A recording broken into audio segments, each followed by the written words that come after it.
Daniel Salters, the left fielder, bats in the cleanup spot, followed by the 5-hole hitter, Jarvis Woody. He's the pitcher and will hit for himself. Isaiah McClinty is the first baseman. He bats 6th. Trey Wynn, the shortstop for the Titans, bats 7th. Batting 8th is the right fielder, Evan Stewart. And in the 9-hole is D.K. Wallace, the designated hitter. Zachary McDonald playing center field for the Titans. We'll get to the Bobcat starting lineup at the bottom of the inning. Glad that you're with us tonight here on the webcast. Leo Odom on the hill for Sumrall. Let's set it up at least defensively for you. Landon Hawkins at third.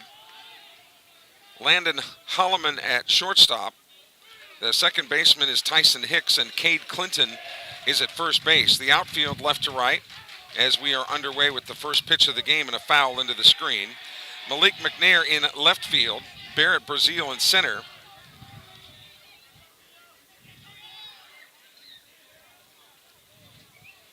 And Hampton Baudouin in right field. He'll also serve as the designated hitter tonight. 0-1 as Odom, the right-hander, kicks and delivers. That one bounces in there for ball 1. So the battery obviously is Odom and Walker Long behind the plate. Sumrall will play PCS tomorrow at about this time, again as part of the Rex Adidas tournament. High and inside, 2-1. Not sure when Sumrall's 2 games on Saturday will be scheduled. It'll all depend on how the other tournament games finish. Swung and fouled into the screen, so the count evens out now at 2-2. Want to thank Tyler Johnson, who has had the headsets on for the last couple of games for you. Between Tyler and myself, we're going to try to get most all of these games on the air, but our very able crew who called the game Saturday would be here to fill in if need be. So the count fills out at 3-2. Don't forget you can reach us here in the press box as always at 601-310-707. Woody down on strikes. And that's a good way to start this game for Leo Odom. So here's Parker Ishii now, the right-handed hitting third baseman. The Ridgeland Titans. Again, wind blowing briskly out toward left.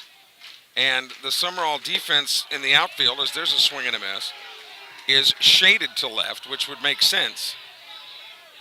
Because all things being equal, the wind will carry it that direction. McNair and Brazil are mid-range. Oh, one pitch is outside, 1-1. Odom having problems with the hat staying on as he gives it everything he has every pitch. The 1-1 delivery, that's low, 2-1. Umpire Josh Smith behind the plate out of Laurel.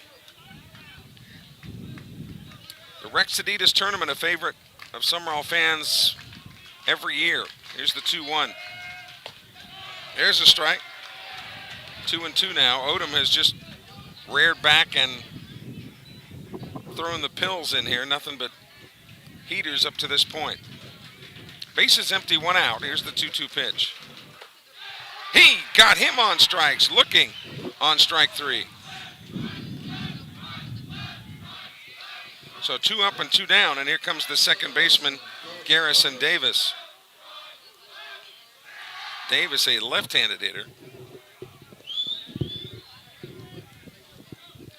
Should he reach, then the left fielder, Daniel Salters, which from Odom is chopped wide of third.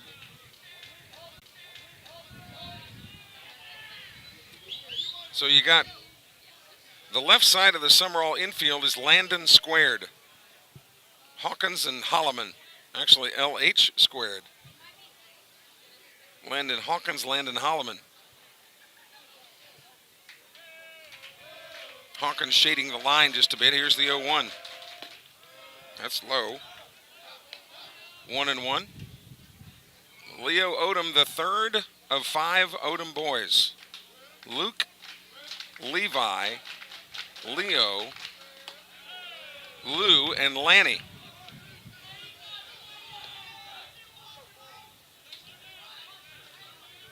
And they have really got Garrison Davis to go the opposite way. The outfield pulled way over, swing and a miss.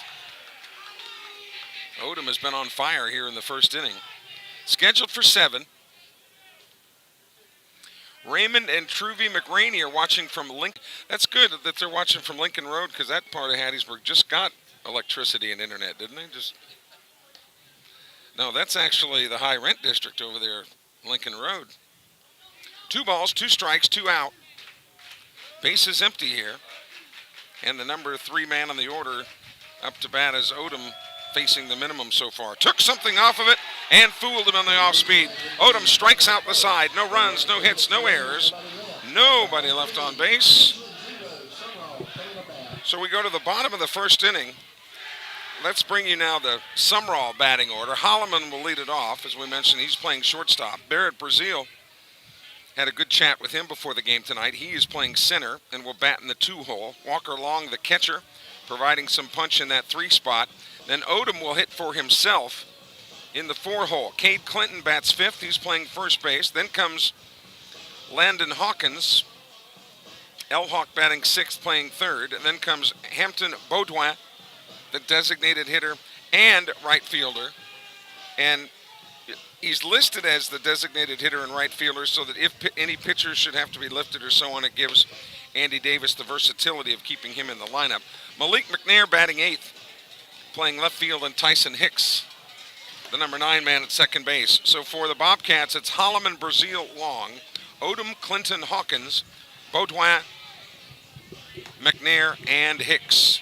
And they are facing Jarvis Woody, the right-handed flamethrower for the Titans, who come into this game with a 6-2 record. And again, they were upended in game 1 tonight as part of this tournament, 2-1 by PCS. Great win there for the other Bobcats of PCS. Coach Jared Hoffpower and his club. That'll be the opposition tomorrow night for Sumrall. So the throw goes down. Lead on the bottom of the first for the Bobcats, shortstop. McClenty at first, Davis at second, Ishii at third, the shortstop is Wynn, and then the outfield left to right. Salters, McDonald, and Stewart. So righty versus righty, the matchup here.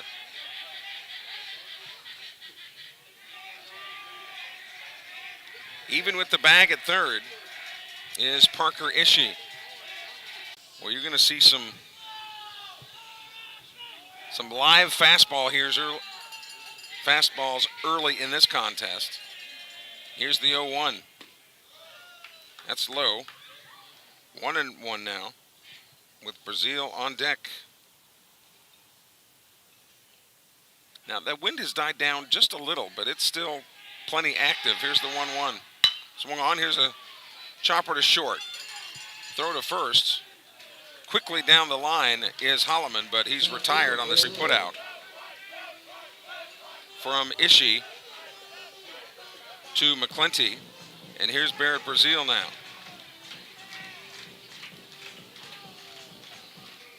Got to talk to him a little bit about heading to Pearl River next year. Of course, he'll play soccer down there. And he loves that choice. Pearl River's got a lot of things going on right now, a lot of good stuff going on. They've got the defense on alert at third base. Ishii creeping in, thinking that Brazil might try to bunt, and he lays off the first pitch and slow ball 1. Again, our next webcast tomorrow night against PCS, and then we'll hopefully know a little bit more later tomorrow night as to what the webcast schedule will be for Saturday, but potentially 2 games for Sumrall on Saturday. Brazil ahead in the count now, 2-0 with Walker Long on deck. The defense for the Titans has Brazil going the opposite way. That's off the plate. 3-0 now to the Sumrall center fielder.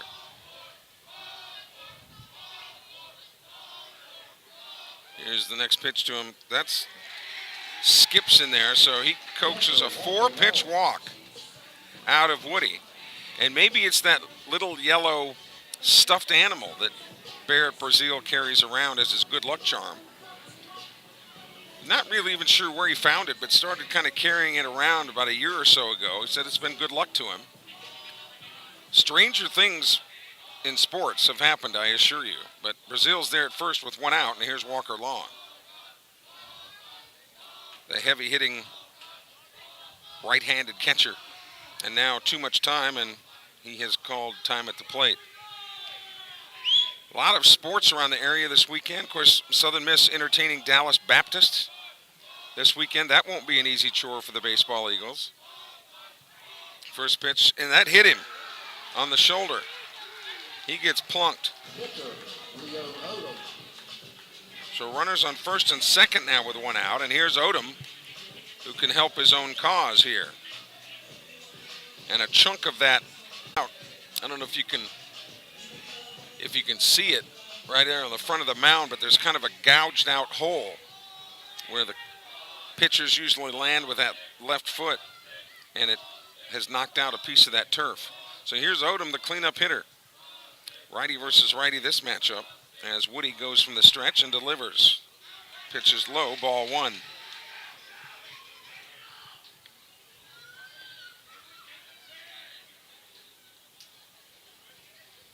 District play will begin in just a couple of weeks. It's the thing about baseball season, man. It seems like forever to get here, but once it gets here, then it's over before you know it. The 1-0 pitch. There's a strike. That was a blazer right down the middle. So 1-1 the count. Runners on second and first. Brazil's at second. Courtesy runner for Long at first base. Long being the catcher, he can be run for.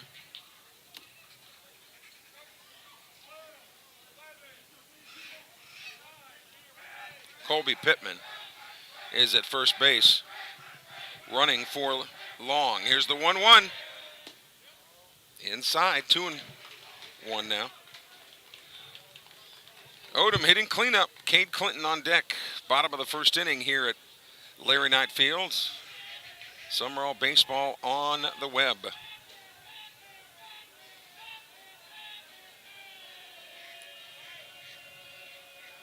Here's the 2-1 pitch. And outside, 3-1. And now they want to have a little talk, because the Bobcats are in danger of loading up these bases here with only one out. We talked about Southern Miss entertaining Dallas Baptist this weekend, but you got all kinds of college basketball, too. This overlap of basketball and baseball, at least at the college level. Southern Miss women play tomorrow at 5 after Saturday morning against South Al. Boy, South Al is always that guy that shows up at a party that kind of ruins it for everybody. And everybody's having a good time, and then here comes South Al. Here's the 3-1. Swung on, fouled into the screen. So the count fills to Odom, 3-2 here. Decision time for Andy Davis with one out. Will he start the runners here or have them stay put? And it's generally based on the confidence of your hitter's ability to put the ball in play. But the danger is a strikeout and a potential line out into a double play. So I would guess he is not going to send the runners here, but Sumrall has always been gifted with great speed as a team. So we'll see how he decides to play it here with one out.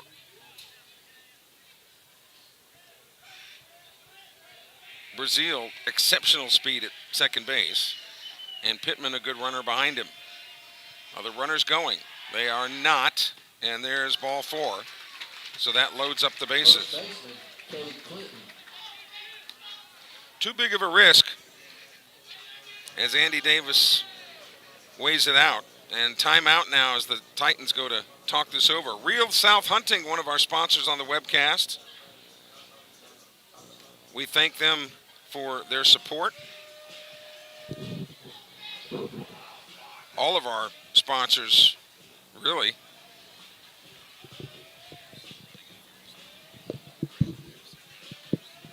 Harrison has come in to run at first base.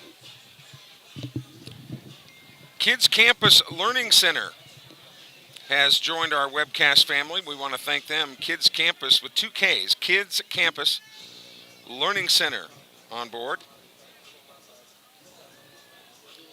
And now with the bases juiced,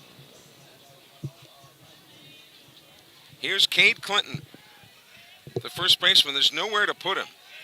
So strategically, you want to tell your pitcher you've got to get ahead of the hitter. First pitch, swing and a miss. Clinton, knowing that he was coming with the fastball, reared back and just missed it.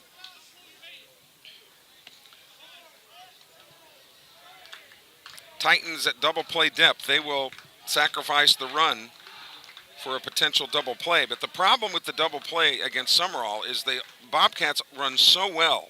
Here's the 0-1. Took something off of it, but it's there for a strike. Regardless of who's hitting, it is very difficult to double up the Bobcats on a ground ball double play. They're just so quick. But Clinton behind here. Bases loaded with 1 out here in the bottom of the first. Swing and a miss. Got him on strikes. Second out of the inning. So now the runners will be going on contact as Landon Hawkins comes to bat.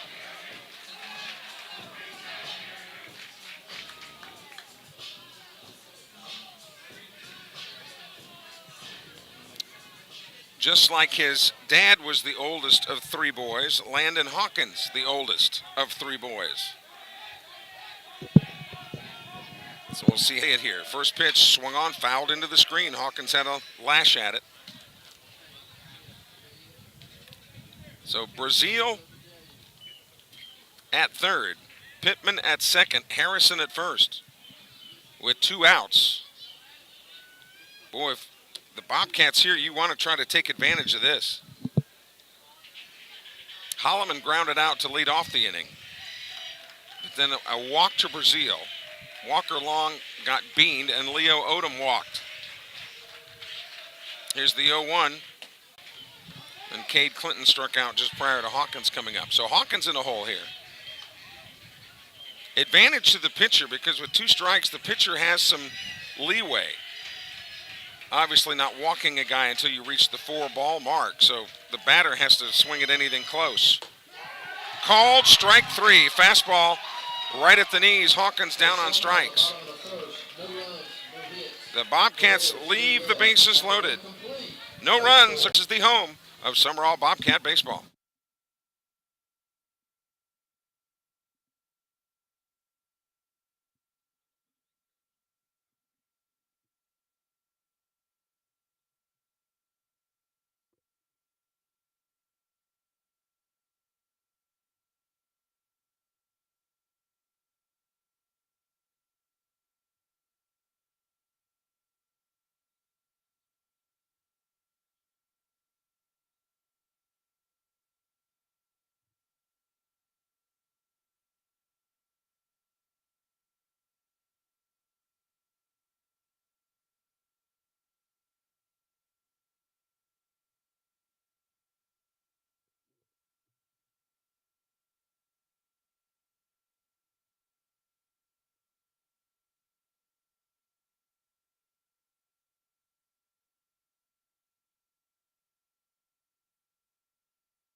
So we head to the top of the second inning. Bobcats left 3.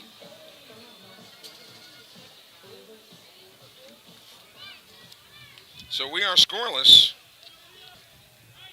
as we head to the top of the second inning. And it'll be Salters, Woody, and McClinty. First pitch swung on, a looping liner that is twisting foul out of play, and that'll get over into Miss Shirley's yard. Left fielder, Daniel Salter.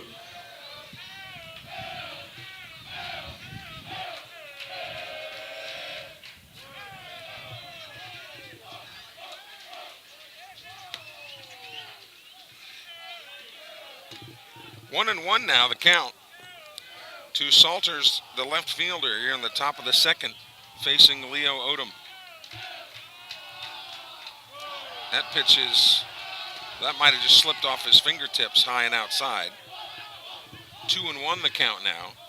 The Bobcat outfield is shaded toward left because, again, the wind now has picked up again and is carrying everything out that way. Salters hitting cleanup and wearing number 44. There's a chopper right back to Odom. He'll underhand it to first base for the easy out. So Salters is retired, and here comes Jarvis Woody now, the pitcher for the Titans. Pitcher, Jarvis Woody. Well, we haven't heard from Christy Martin. Oh, we just did hear from Christy Martin. She just checked in tonight. Don't forget, you can always reach us at 601-310-7077. That one, Folsom, Louisiana, and sent us a bunch of blue and yellow hearts and a lot of baseballs. Wow, there's a swing and a miss.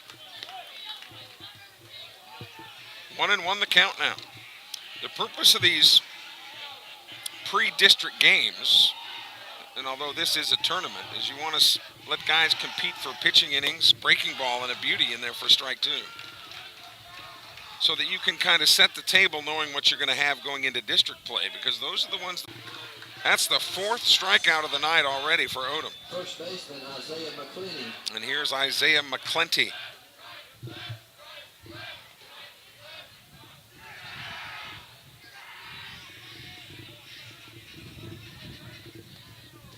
Boy, they got just a parade of left-handed hitters here. Facing Leo Odom, Hawkins even with the bag at third. Everybody else pretty much at regular depth. But again, the outfield over to the left. Tessa Morales is watching the game. Tessa, good to have you with us. Here's the 1-0. Swing and a miss.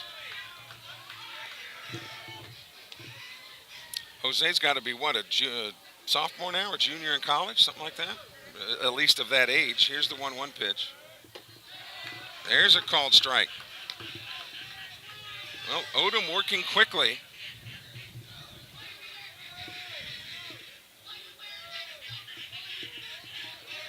The 1-2 pitch. Called strike on the outside corner.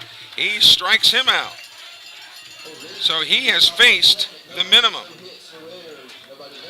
No runs, no hits, no errors, nobody left on base. We go to the bottom of the second inning. It'll be Baudouin, McNair, and Hicks. This is the home of Sumrall Bobcat baseball.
All right, we head to the bottom of the second inning. Meanwhile, as we go to our text line at 601-310-7077, glad to report that Jose Morales is working in Pensacola as a lineman down there with electricity. Perry Phillips, father of Marshall Phillips, who's now playing at Pearl River. He is called in. He's watching the game. That one is fouled into the screen. Hampton Baudouin, the designated hitter, and right fielder Malik McNair on deck, and Tyson Hicks, the second baseman, round out the Sumrall offerings here. 7, 8, and 9 in the bottom of the second inning. No score, as you can see up in the upper left-hand corner here of our webcast. Breaking ball, tapped foul. So Baudouin being very aggressive here at the plate, and I love to see that. You're just not going to get walked a whole lot. So when you see a strike, hit it. Or as Steve Winwood said, when you see the chance, take it. You guys have no idea about that reference. You have no idea what I'm talking about here. 0-2. Jarvis Woody steps off of the pitching rubber. Now we'll get back to work as James Woody comes out and talks to his brother. He's ahead in the count, 0-2, so far so good, but still the communication has to be perfect. So everything that's been a strike, Baudouin has gone after. No taken pitches here. 0-2 pitch, that's chopped foul again. I don't know Hampton Baudouin. And at this level, you're going to see some good pitchers. Here's the 0-2. Took something off, and that one skidded up there. 1-2. The other thing about an aggressive plate approach is that the pitcher knows that anything close, they're going to be ripping. So they sometimes get a little bit too cute, pitchers do, trying to nibble corners and wind up losing them to the walk. Swing and a miss, down on strikes. One away. And I'll tell you what, Baudouin went down, but he went down swinging. Here's McNair now.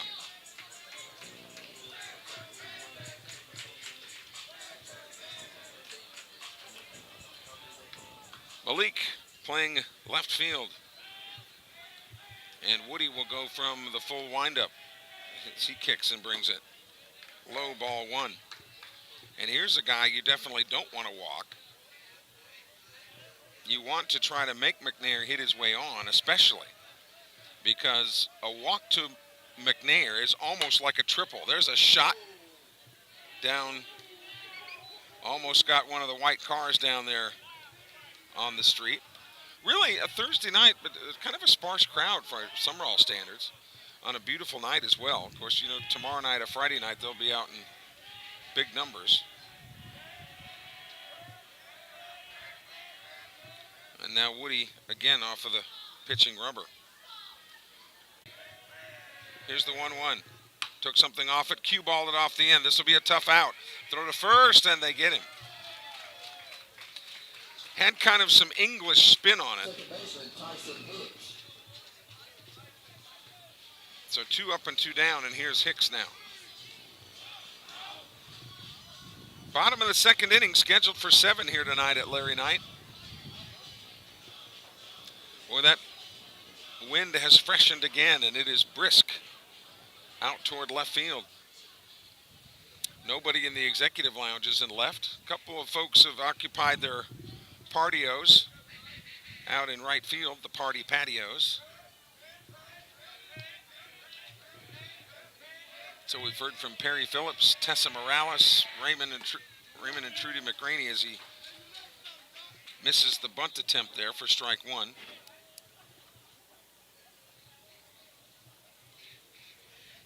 Christy Martin always has the Sumrall games on down there in Folsom, Louisiana. No score, bottom of the second inning. Bases empty, 2 outs for Sumrall. The 0-1 swing, and a kind of a half-hearted swing as he swings right through that. 0-2 now.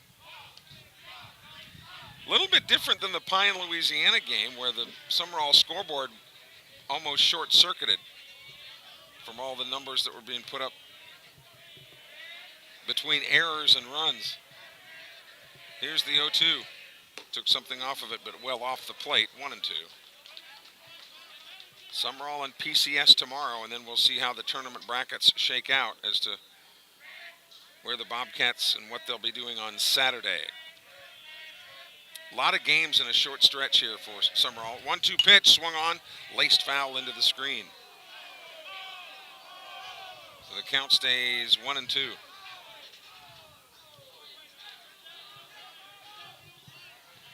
All night long, because of that strong wind, is in right center tonight.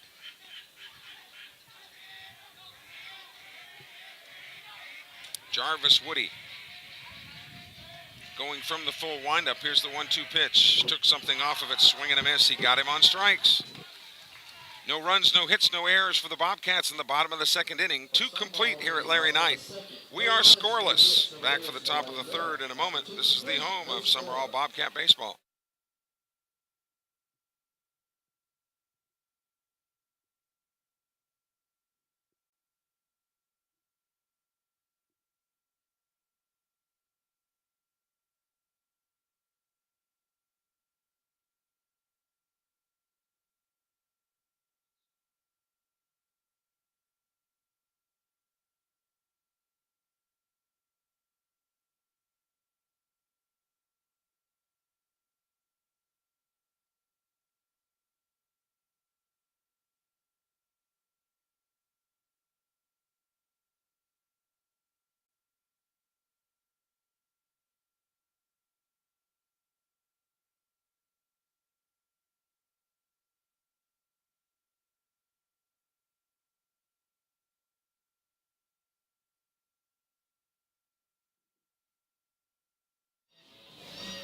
Leo Odom back to work. We got us a good old-fashioned pitcher's duel on our hand, although the Bobcats made some noise in the bottom of the first inning, just couldn't plate any runs, left them loaded. And Odom has faced the minimum. So here in the third, he will face hitters 7, 8, and 9, Wynn, Stewart, and Wallace.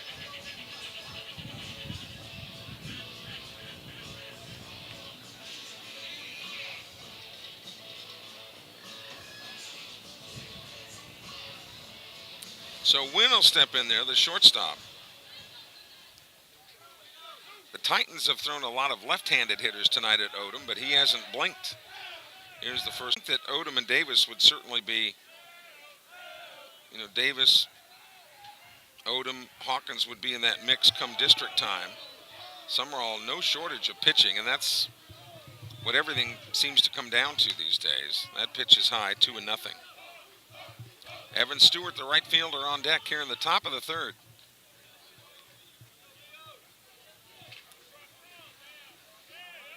Now, for the first time tonight, the Sumrall defense has shaded the other way. That's inside 3-0.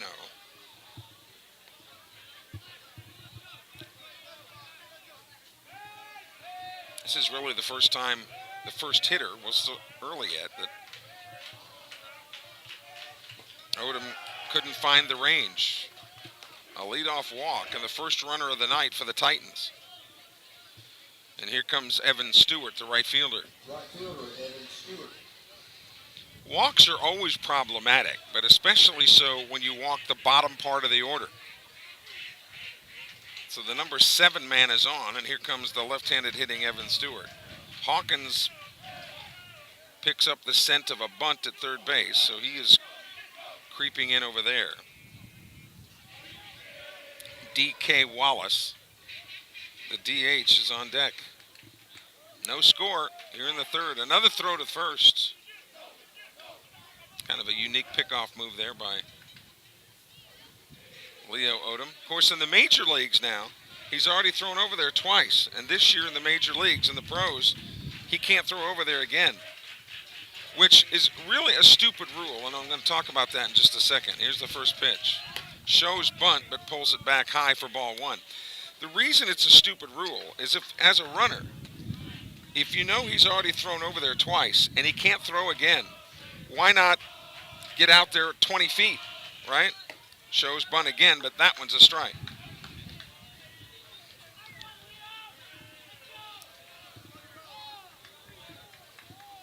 But the average Major League Baseball game now, back in 1970, now that's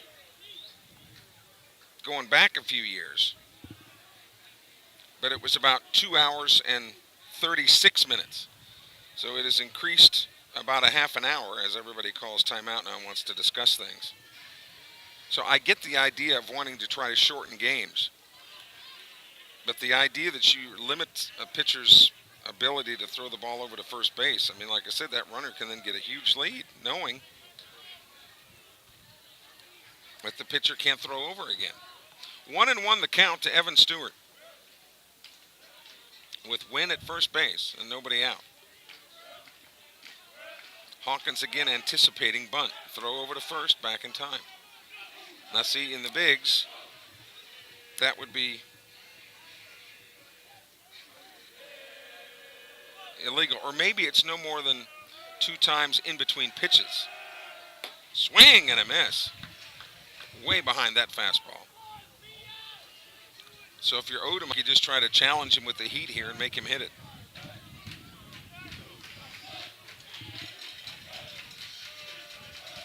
The 1-2 swung on. This is a moonshot in foul territory. The catcher makes the catch. Tagging, going to second. Throw is off the mark, but what a play by Walker Long. They're appealing at first base that he tagged up too soon. And he did tag up too soon. They appealed that the runner at first tagged up too soon, left too soon. The Bobcats saw that and appealed it. So it turns out to be a double play. Stewart pops out to the catcher for the first out. Then tagging up at first base too soon, so the bases are empty and there are 2 outs. And D.K. Wallace comes up to bat now.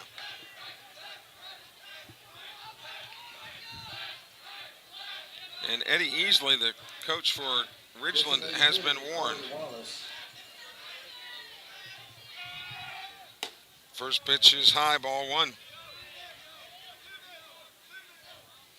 So, as fate would have it, Odom has still faced the minimum.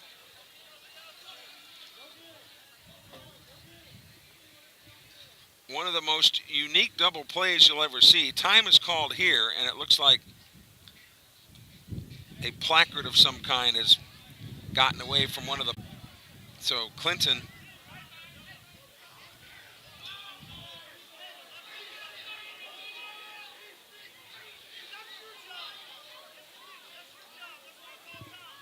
Now Eddie Easley has said something to Josh Smith.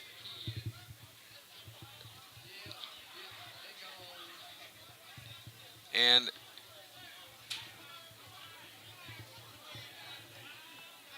yeah, apparently some kids were over there behind the dugout making things miserable for the Titans, and they wanted them out of there.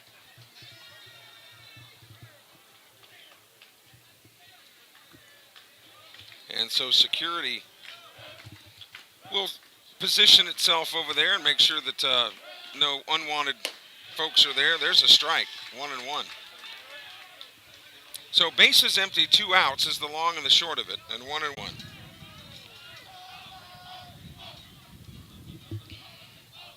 Bobcats will go back to the top of the order when they come to bat in the bottom of the third. The 2-1 pitch did not go. And the count is 3-1 now.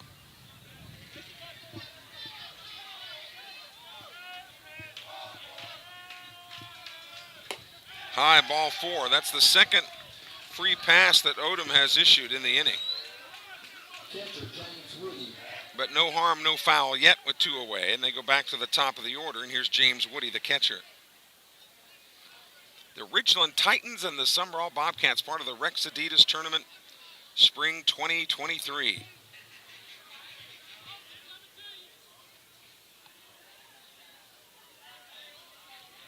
And a righty-righty matchup here. Brazil now shifts back over, favoring the left side of center field. Breaking ball, just tapped foul. He was ahead of that pitch and kind of just got a piece of it. Glad that you're with us tonight. Always love to hear from you at 601-310-7077. I'm Kelly Sander. Tyler Johnson will be along for some of the games this year as well. Here's the 0-1. Breaking ball way outside. Snap throw to first. Back in time. I think you guys will really like Tyler. Experienced broadcaster even at his 1-1 the count. Eddie Easley, former assistant coach at Hattiesburg High School. Played at Lumberton High School. Here's the 1-1. Check swing.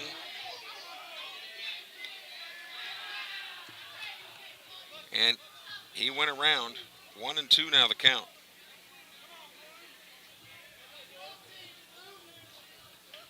Outs. Breaking ball away. 2-2 now. Odom doesn't want to take him 3-2 because then that gives the advantage to Wallace, the runner at first base. He would be on the carousel on the 3-2 pitch.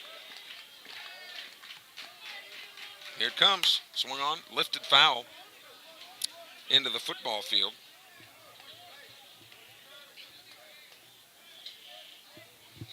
Two balls, two strikes, two outs. The Major League Baseball season this year actually begins in March. Here's the 2-2. Breaking ball slapped into center field. Coming on is Brazil. He's there to glove it on the run. And that'll do it for the Titans in the third. No runs, no hits, no errors. One man left on base. We go to the bottom of the third inning. Still no score between the Titans and the Bobcats. This is the home of Sumrall Bobcat baseball.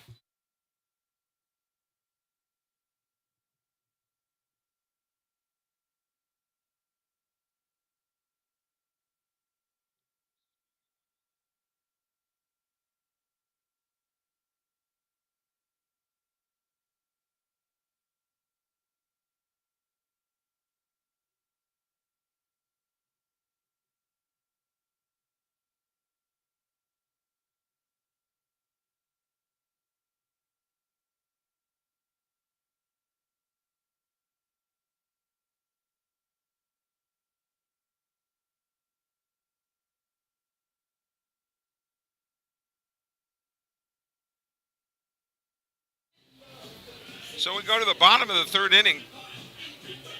Nice job on the music tonight, by the way. A lot of disco music from back in the day. It says Boogie Wonderland. The kids these days like to make fun of our music from back in the 70s, but what is it that they play at baseball games and football games? Our music. Maybe it's just us they don't like. They like our music. Top of the order for the Rawcats, Holloman, Brazil, and Long in this scoreless battle. Ridgeland lost a close one earlier tonight to PCS, 2-1. What a heck of a game that was. PCS won it on a walk-off single in the bottom of the last inning.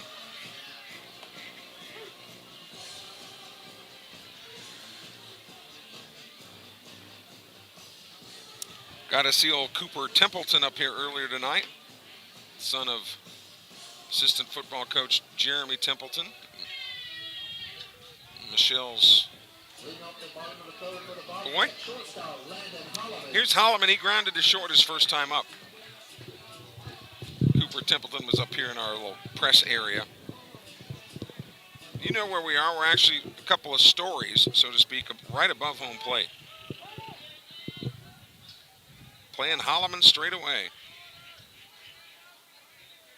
Holloman with that full head of hair. I asked him, and I said, I was kind of picking on him. I said, when are you going to get your hair cut? He said, I just did. First pitch is fouled nearly into the Titan dugout. Boy, those were the days back when you were a teenager. You had all, and now our kingdom for some hair.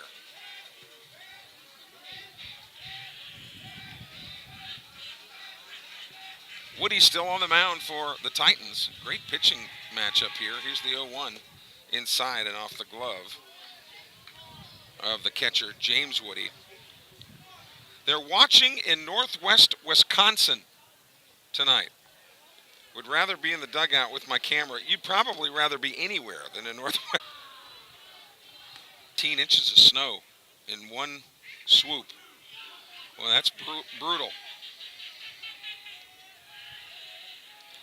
1-2 pitch from Holloman to Woody as the right-hander kicks and delivers. Took something off of it. Didn't fool him. Had a notion.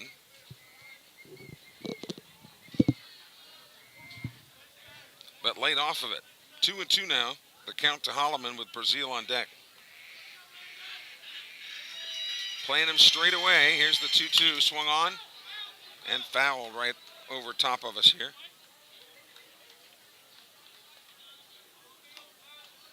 Holloman, I think, he's got 4 years of experience, but really a starter since his sophomore year, if memory serves. Just has protecting the plate here, trying to get the Bobcats leadoff man aboard. The only leadoff man to get aboard was in the top of that last inning when Trey Wynn, the Titans shortstop, reached, but then tagged up too quickly at first base, and the Bobcats appealed it, and he was called out. Here's the 2-2 pitch. Swung on, chopper toward third. Handled, quick throw across the diamond, and he's out. Boy, Holloman moves well, too. So that's a 5-3 expiration. And here's Brazil, who walked and wound up being stranded at third in that inning where Sumrall had left 3 guys on base. Boy, that's been the Achilles heel for Southern Miss this year, is runners left on base. Holy cow, have they left a lot of guys stranded. So here's Brazil. Woody has settled in as the starting pitcher. Going from the windup, starts with off speed and got him on a strike. Brazil was expecting the heat. Brazil also one of the few players that will wear the number 13. A lot of guys just will not, for superstitious reasons, wear that jersey number. Here's the 0-1. That's high and perhaps a bit out, 1-1. Walker Long on deck as the Bobcats bat here in the bottom of the third. Scheduled 7 innings here at Larry Knight Field, part of the Rex Adidas tournament. Bunch of schools involved. The 1-1 pitch swung on. Here's a slow roller and now goes wide of first. So Brazil will get back to work, but finds himself in a 1-2 hole. Coach Cooley down there at first. Andy Davis at third, per usual. It's good to see Coach Bill Garrity back in the dugout tonight. Of course, his son, big-time Billy Garrity, now at William Carey.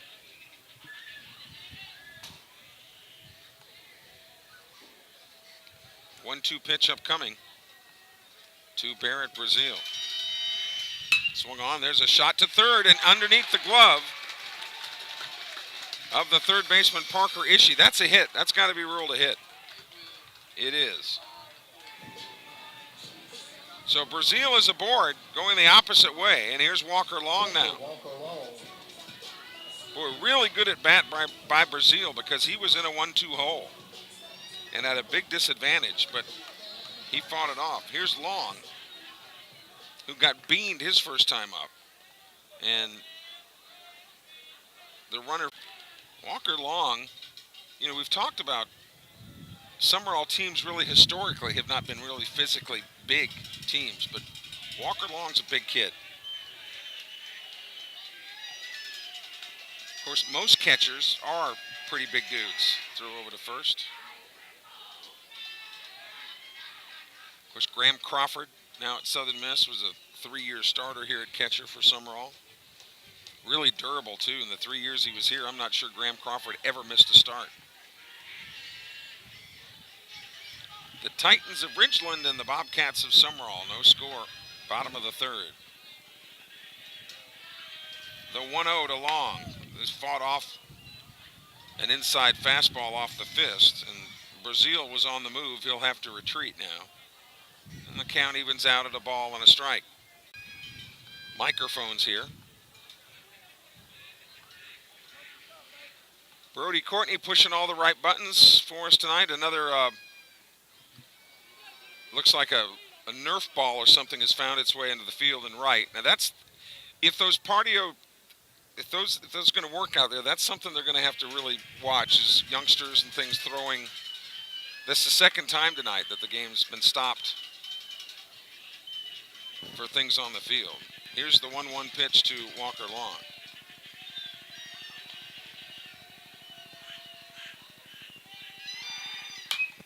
Lifted foul out of play to the right side. Long ahead of it just a little bit now. He finds himself in a 1-2 hole. But so did Brazil, and Brazil got the hit to left field.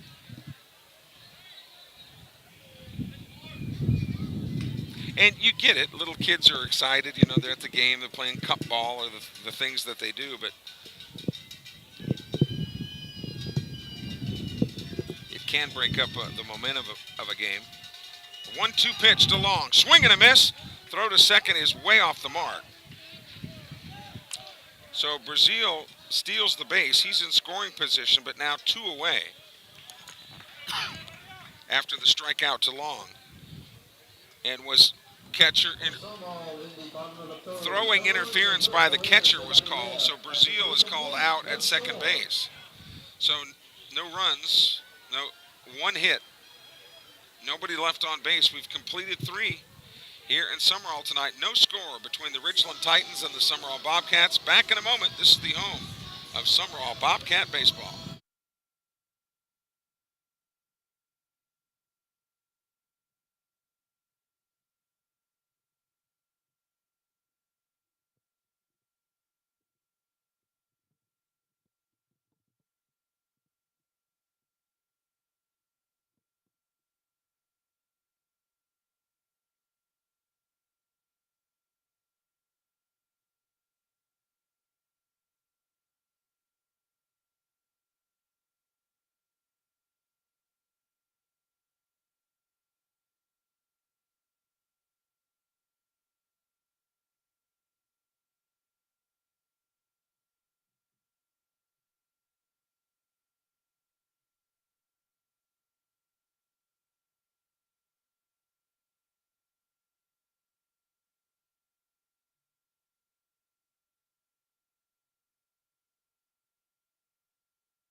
So here we go to the top of the 4th inning.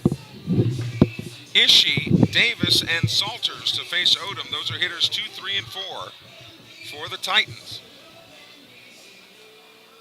Here's Parker Ishii. First pitch from Odom is high and inside. Third baseman Parker Ishii.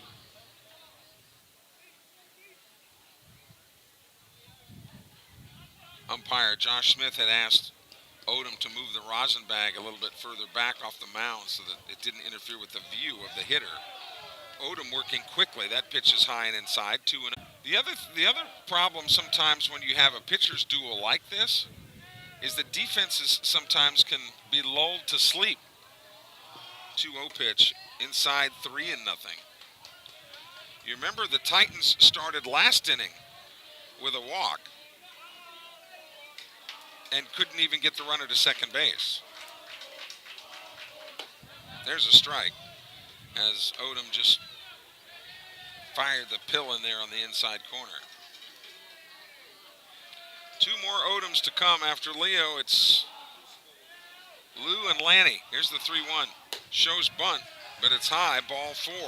So for the second inning in a row, the Titans have their leadoff man on base. Second baseman. And here's Garrison Davis. Hawkins again will come in, anticipating the bunt, because normally one run would not be near enough, but so far neither team has been able to scratch one across. Davis struck out looking his first time up, throw over to first base. That's by design. Pitchers will lots of times throw over to first base just to see if the hitter will show their hand. If the hitter squares around to bunt, then the defense can be adjusted accordingly. That pitch is inside, gets away from Long, throws to second, but that throw is high. Ishii advances to second without the bunt. But now, Eddie easily has the decision, do you bunt the runner over to third with no outs? Second base anticipating, now he's going back. Odom backs off of the rubber, wanting to make sure that everybody's where they're supposed to be. Titans making a little bit of noise here in the top of the fourth inning. Runner at second, no outs. He did, he balked. Odom was in the stretch position and kind of came up with his foot on the rubber and kind of came just at that crouch with his foot on the rubber. That constitutes a balk, and that quickly brings the skipper out of the dugout. So now the Titans have a man at third and didn't have to bunt him over at all, which means they didn't have to sacrifice an out. Good teachable moment for Andy Davis here, who's always been a really calm customer. I remember when Larry Knight left and I was going, this guy needs the job permanently, and just a couple of days later, that's exactly what happened. And his success has been unmatched. Here's the 1-0. Swing and a miss. Late decision by Davis. Garrison Davis, the number 3 man in the order, the second baseman. He struck out looking his first time up. Regular depth now for the Bobcats. Outside, 2-1. Nobody has loosened or even been in the bullpen down there. Titans batting in the top of the fourth inning in this scoreless game. 2-1 pitch. High again, 3-1.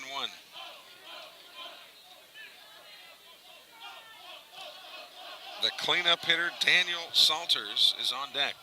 Here's the 3-1. There's a strike. That fills it up at 3-2. Davis may have actually been on the take there.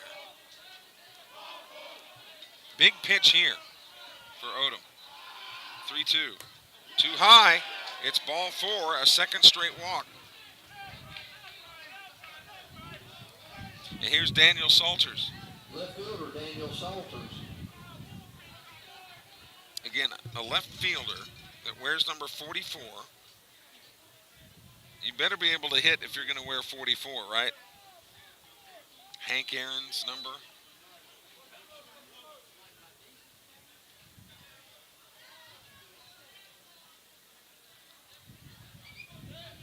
Of course, Aaron a right-handed hitter, but still. So runners at the corners. Walker Long will go out and flash the signals here as to how they're going to defense this with no outs. The Titans beaten by PCS in game 1 tonight, 2-1. So this would be a great win for either the Bobcats or the Titans. Titans came into this one 6-2. Bobcats have only lost one game this year, and that was to Peddle early on. High and inside, ball 1.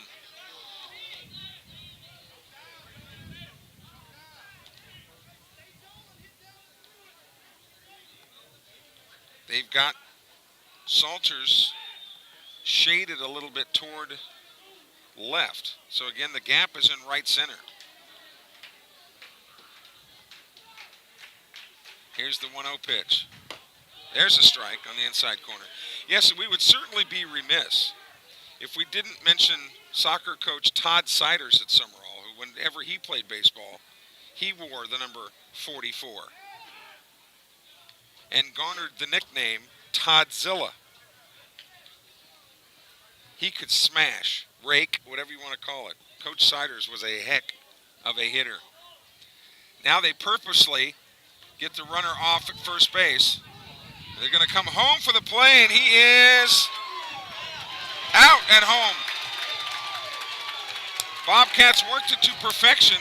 Holloman specifically, they conceded the runner at second, but it took a good block by Walker Long and a good throw by Holloman. Eddie Easley is saying that Walker Long blocked the plate without the ball. That's what he's trying to contend here. That the catcher can block the plate if he has the ball, but if he doesn't have the ball, you can't. So it's a judgment call, but Josh Smith was right there. So how a base umpire would be able to call that, I don't know. But and the call stands. I understand what Easley is saying,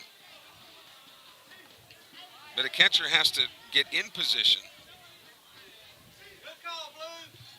to make the throw. So now, as we reset the table, runner at second base with one out now, and a 1-1 count to Salters. We are still scoreless.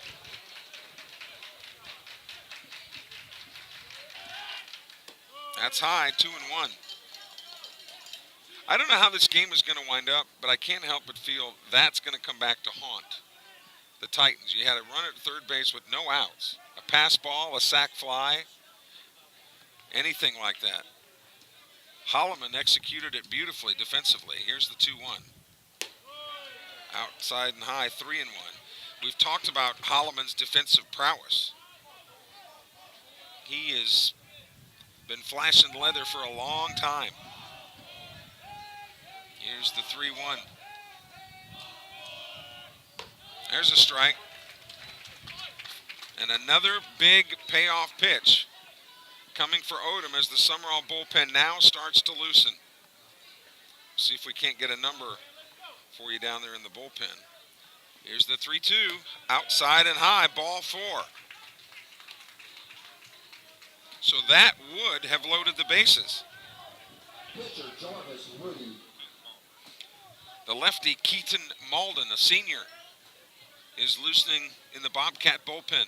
Corners, changes speeds. And here's Jarvis Woody now. The pitcher can help himself. He struck out swinging his first time up. Runners on first and second. They're bringing Hicks in anticipating the bunt, but there's one out. So I don't know if Eddie Easley wants to roll that dice and put the bunt down with a one out, which almost certainly would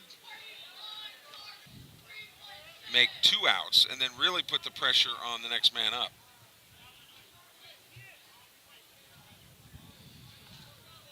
Woody hitting 5th in the order. Infield is in. Odom again backing off the rubber, wanting to see if the hitter was going to try to square around. Woody did not square around. No indication that he's going to bunt. We'll see. Breaking ball in the eyes of Josh Smith, 1-0. The first baseman, Isaiah McClenty, is on deck. The 1-0. Swung on, fouled into the screen right here below us. Boy, that even sent the 53-year-old Mikey Peterson scrambling. Or will he be 53 in May? So we don't want to rush him to the retirement home. A ball and a strike, runners on 4th inning. And they've got their number 5 man in the order up with a 1-1 count. Again, Malden slowly loosening in the right field bullpen. Odom again backing off. I don't think he's going to bunt. Woody's not going to bunt. It does not appear to me. And now the Bobcats back defensively don't think so either. Breaking ball away. 2-1.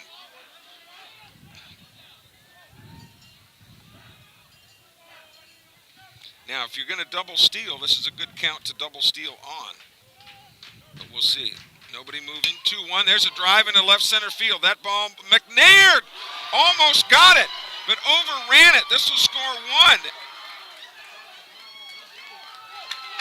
McNair was flying to his left, looking like he was going to catch the ball, and then actually overran it. So we'll see how they rule this. So runners on second and third. It is ruled a hit.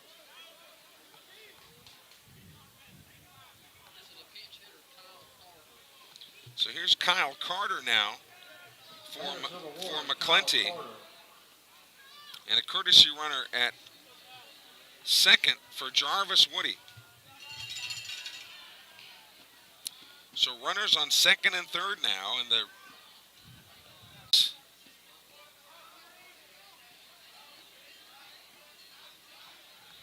left side, actually the whole infield is in for Sumrall here to try to cut something down at the plate.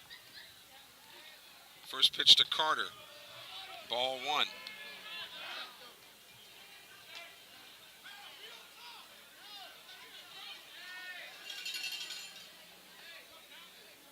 So they're pulling the infield in. They want the run at the plate.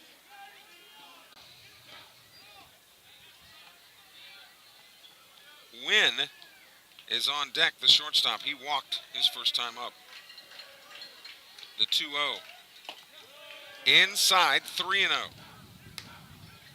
And now Odom, you can sense a little frustration. Odom now kind of slapping at the ball. The 3-0. And it is inside, ball 4. So Carter, a 4-pitch walk. Andy Davis has not yet called timeout. Now the slow plod toward the mound. The bases are loaded with 1 out. Andy Davis, has he given the indication yet that, yes, he's taking the ball from Odom. So Keaton Malden, the left-hander, will come in. He'll get loose and get ready to go. We'll report back to you in a moment after this break. You're watching Sumrall Bobcat Baseball on the Sumrall Athletics YouTube channel.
So senior left-hander Keaton Malden has been called upon here. And it's a fine kettle of fish. The Titans have the bases loaded. Salters at third. Woody at second, Carter at first. And there's 1 out. And it looks like he's going to be faced with righty, lefty, righty. Unless Eddie easily makes some moves. Wynn, Stewart, and Wallace. 1-0 Titans. As we check our text line, 601-310-7077, our longtime producer engineer, Jeremy Thompson. We miss you, Jerm. Checking in from Orlando. I know he's having a good time working down there. Glad to have you with us, Jerm. We'll try to carry on the rich tradition. So here's Wynn. Again, lefty versus righty. First pitch, Shortstop, Trey Wynn. missed low, ball one.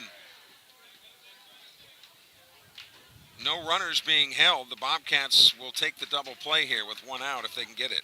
That one bounced in there, 2-0. Boy, big advantage to the hitter here on 2-0. You know he's going to be bringing fastball. And if you know what's coming, it's easier to hit. High and Titans batting in the fourth here. They've only gotten one hit. 3-0 pitch. That's low, ball 4. Or was it a strike? It is ball 4. It is ball 4. So that will force a run in.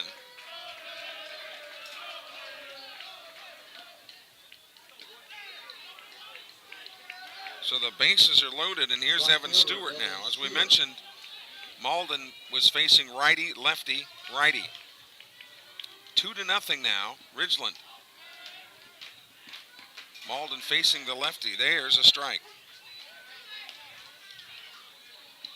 Malden wanting to get ahead in the count.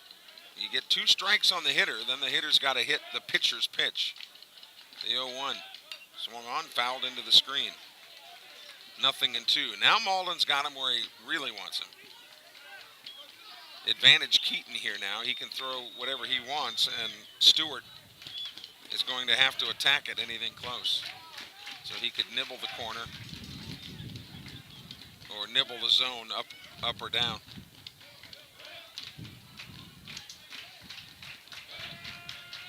Looking into Walker Long, gets the sign, he likes it. Here's the 0-2, nope.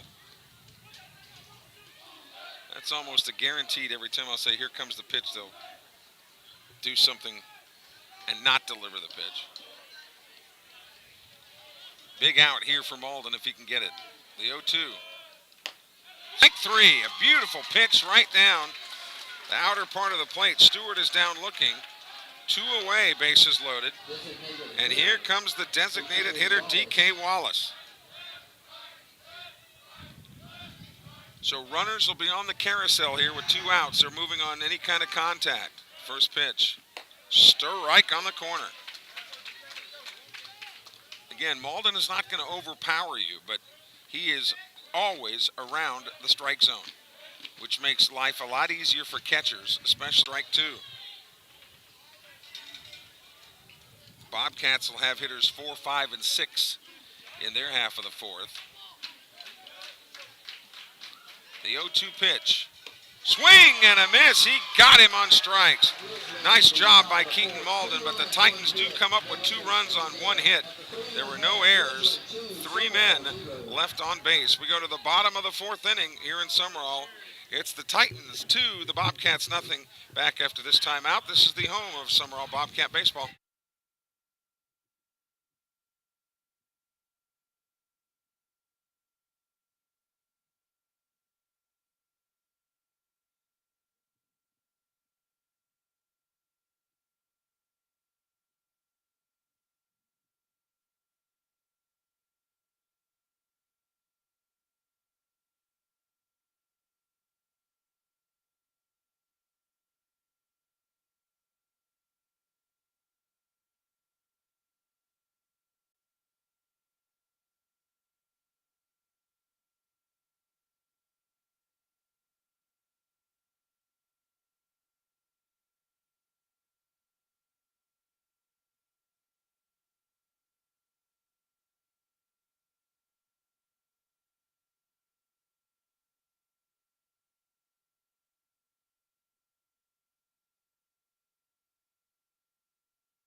Jarvis Woody still on the mound for the Titans, and he will face Odom, Clinton, and Hawkins. They're the scheduled hitters for Sumrall here in the bottom of the 4th. Bobcats trailing 2-0. The Titans looking to avenge an earlier evening loss to PCS. So here's Odom. He walked his only other plate appearance. First pitch to him is a strike on the corner. Lead on the bottom of the fourth for the Bobcats. Number 4, Leo Odom. Wind still blowing consistently, but the Bobcats have straightened up the defense as far as the hitters are concerned. Odom wants some time out of the box. The 0-1 took something off of it, 1-1. Beautiful night for baseball here in Lamar County. Daylight savings time begins a week from Saturday. Here's the 1-1 outside, 2-1. And you get into March and April and start having senior parties and proms and baseball. Have to start cutting the yard again. All those things that you got to break from in the winter months. Here's the 2-1. The battery is Woody and Woody for the Titans. The 3-1. Swing and a miss. Wow, that was a Herculean rip. The count fills at 3-2 now. Again, Odom walked his first time up. Big pitch coming up here. This would be big if the Bobcats could get their leadoff man aboard. They have not done that in any inning so far tonight. That's exactly what they did. So here's Clinton now, batting 5th in the order for Andy Davis. He struck out swinging his first at bat. Our next webcast will be tomorrow night. The Bobcats are going to win. I would never be so presumptuous, but I mean, they're playing the PCS Bobcats. So clearly, between the Sumrall Bobcats and the PCS Bobcats, one of those versions is going to win. First pitch to Clinton, low, ball 1.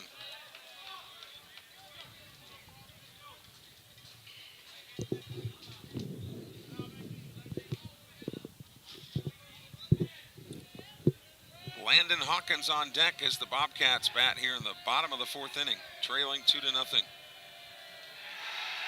Swung on, here's a little lazy fly towards center on the move. It drops for a hit, gets by the center fielder.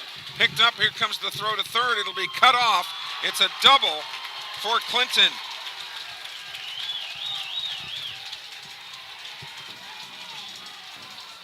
Runners at second and third. Third baseman Landon Hawkins. The third double of the year for Clinton. So Sumrall has responded here after 2 in the top of the 4th. Here's L-Hawk, Landon Hawkins.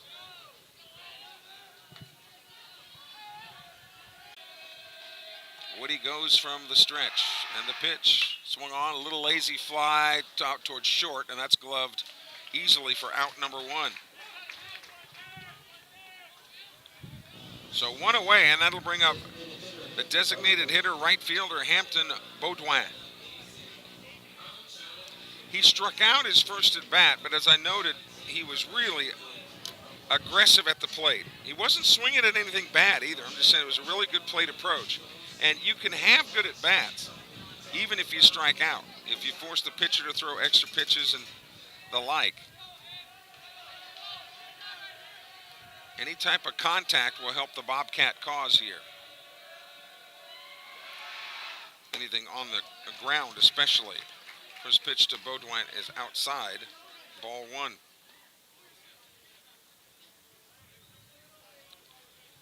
McNair on deck for Sumrall as the Bobcats bat here in the bottom of the 4th. Woody has gone the distance for the Titans. The 1-0 pitch. This is a fly ball toward right field. Being tracked, and it is caught. Here comes the throw to the plate. Look out. He is a dead duck. What a play. What a throw from the right fielder, Evan Stewart. He launched a rocket on target. Sumrall in the bottom of the fourth. No runs. There was nothing that Sumrall did wrong. It was something that Ridgeland did right. Holy cow. So Baudouin flies to right and out at the plate. No runs, one hit, no errors, one man left on base. Keaton Malden will come back for his second stint.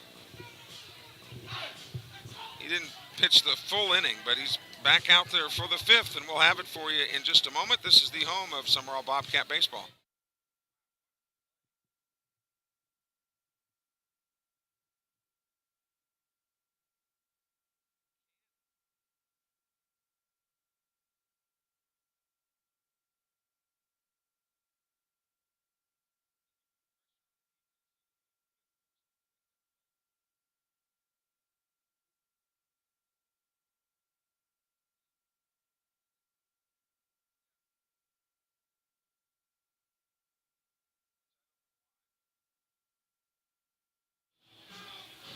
Top of the order for the Titans as we go to the top of the fifth inning.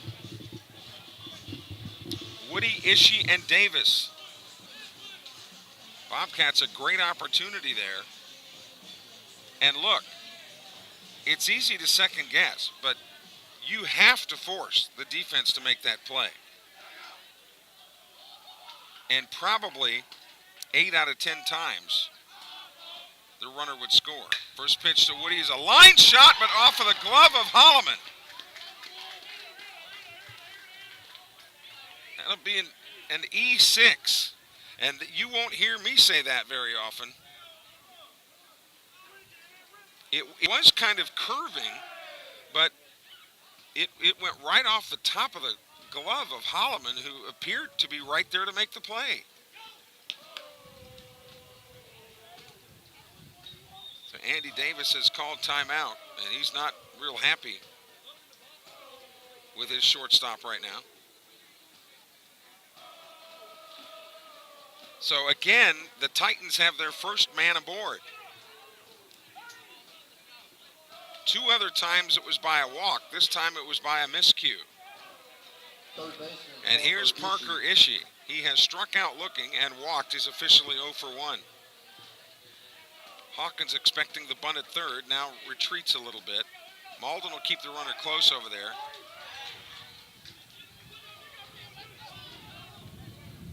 Boy, going back to the heralded career of Chandler Massengale at Sumrall, was the first of many left-handers that had tremendous moves to first base. There's a strike to Ishii. Malden again with a quick throw over to first base.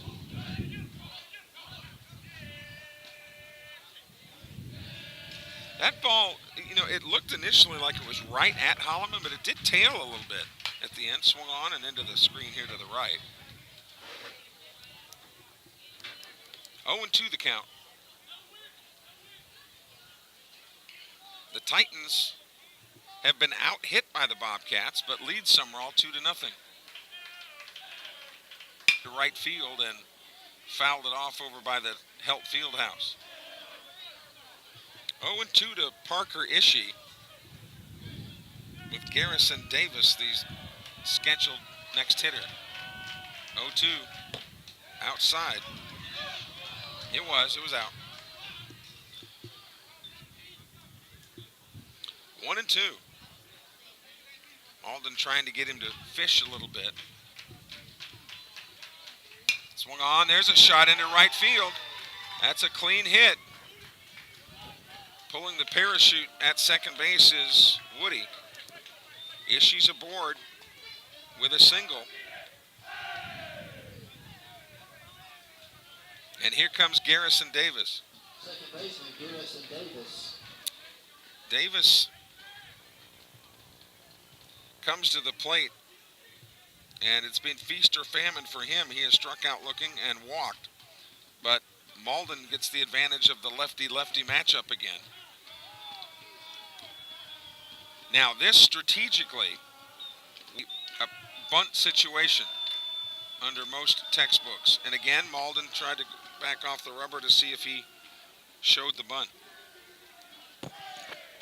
He did not. So we'll see. Bobcats are anticipating the bunt, tries to push it down third, and it's foul. And with Hicks coming in on the right side, if you're Davis, you certainly want a banded pitcher who has to make a full, complete turn in order to throw the ball to first base. So it's perfect bunt situation.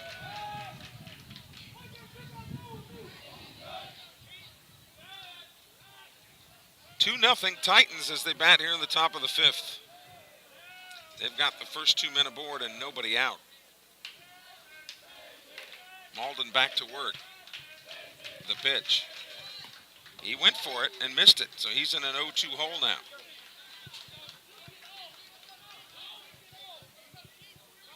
The Titans certainly could have done more damage last inning had it not been for the stalwart effort of Malden. Here's the 0-2. Outside. 1-2.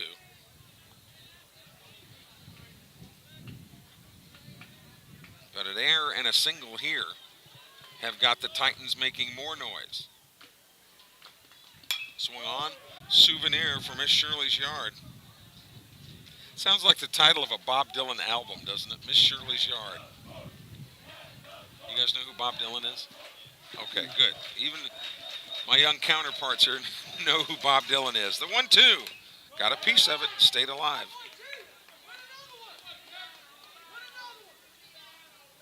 Boy, the Titan dugout has become a chatterbox down there now,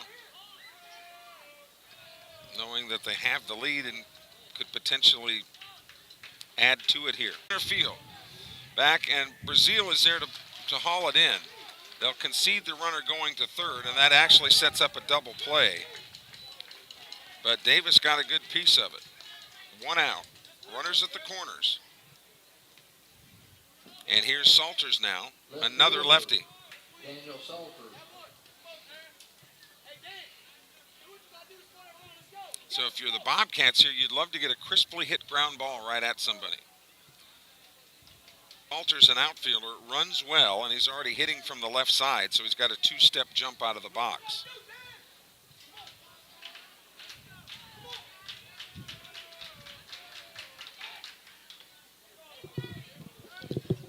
Titans trying to add to a 2-0 lead here. The only runs of the game were scored last inning. The 2 that the Titans plated. First pitch here, swung on, and sweeping ground ball foul, and that one will get into the Sumrall dugout. Bobcats will face district foes, Poplarville, Forest County, Purvis, Lawrence County. 0-1 pitch. Outside, 1-1. Eddie Easley does not appear to really be too anxious to put that runner in motion at first base. Puts it away.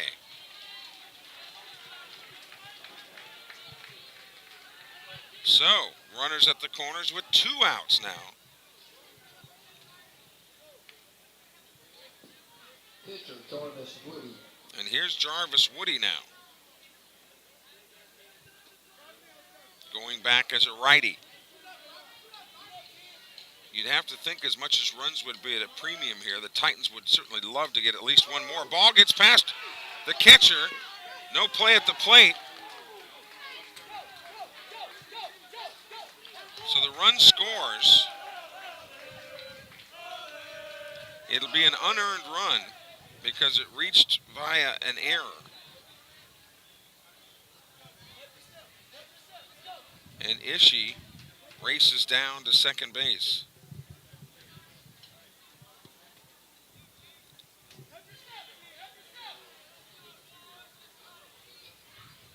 So 3-0 Titans now. There's a strike. 1-1. Another man in scoring position for Ridgeland here in the top of the fifth. Swung on, there's a shot into left field, base hit. It's a shallow ground ball. McNair will come to the plate. Here's the throw, and he is out at the plate. What a throw by Malik McNair. Great defensive play by both outfields tonight. But the Titans do come up with another run. On one hit, there was an error and one man left. We go to the bottom of the fifth inning. It's Ridgeland 3, Sumrall nothing. Back in a moment. This is the home of Sumrall Bobcat baseball.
Woody back out on the mound. Jarvis Woody comes out to the bottom of the fifth inning, and he will face hitters 8, 9, and 1. McNair, Hicks, and Holloman. With the Titans leading 3-0 here in the first game of the Rex Adidas tournament. First game for the Bobcats in yes. Rio South Hunting, one of our webcast sponsors. First pitch is low, ball 1. McNair grounded out to second his first time up. He's 0 for 1.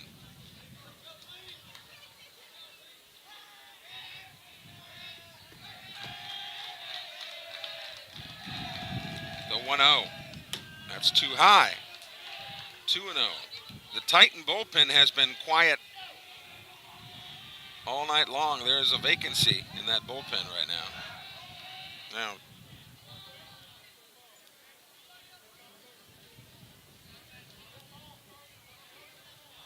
Josh Smith telling the pitcher, wait until I've got my mask on and I'm ready behind home plate before you wind up. 2-0 the count to the Sumrall leadoff hitter, McNair.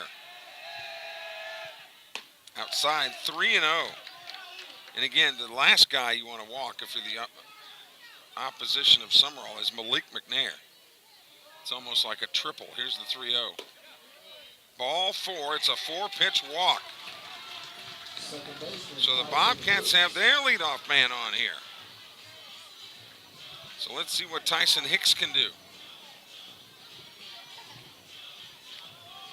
I would not bunt here because McNair can just as easily steal. And I wouldn't want to give up the out, but that's why baseball is so cool, is there's a lot of different ways. Ball gets away from the catcher, and there goes McNair down to second. So he's there with nobody out. And 1-0 to Hicks. And this is a pitcher's nightmare when you get the 8 and 9 guys in the order and you walk the 8 guy.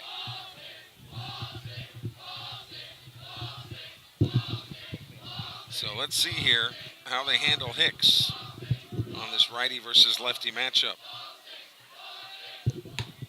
There's a strike.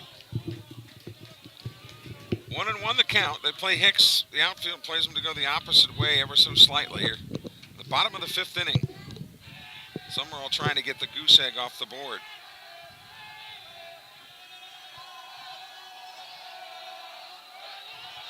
Pickoff play at second. Runner back in time. Both starting pitchers, including Woody and Odom for Sumrall, started off terrific. I mean, the first time through the order, Woody had 4 strikeouts. Same thing with Odom. Here's the 1-1. High, 2-1. And again, nobody in the Titan bullpen.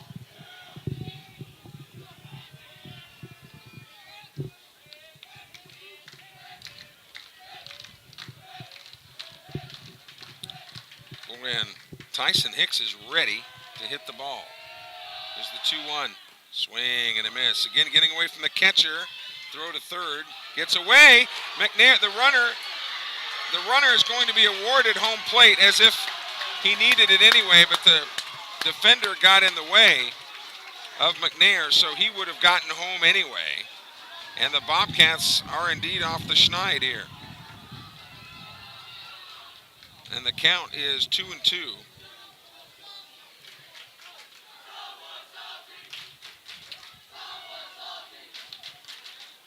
Two balls and two strikes to Hicks. And you just can't.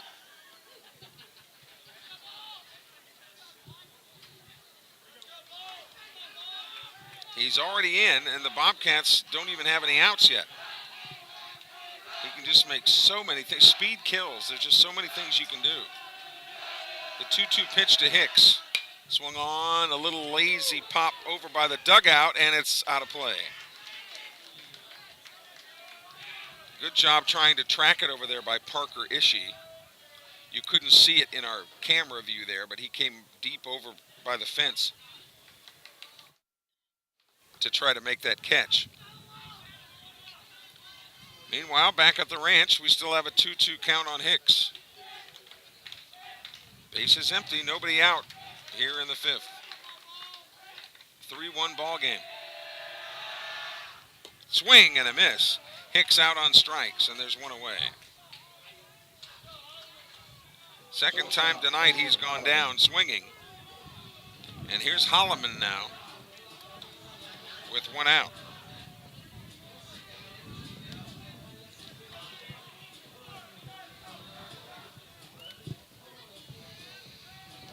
Wind still blowing out toward left. You know, I'm really surprised, you guys, that nobody has gotten one up out to left field because you'd get some help tonight.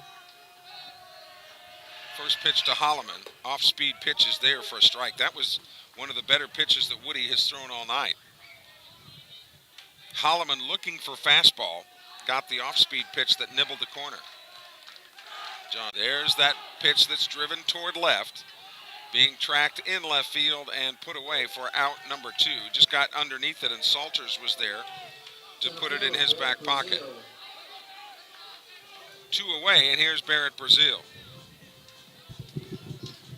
Talked about Brazil playing baseball, but going to Pearl River to play soccer. You know, when it comes to athleticism, it's getting to be where your soccer guys are among the most athletic of all athletes playing sports. Base is empty, 2 outs. First pitch to him is low, ball 1. Should he reach, then Walker Long would come to bat. Bobcats batting here in the bottom of the 5th inning. This is the Titans' second game of the night. 1-0 pitch. Low, 2-0.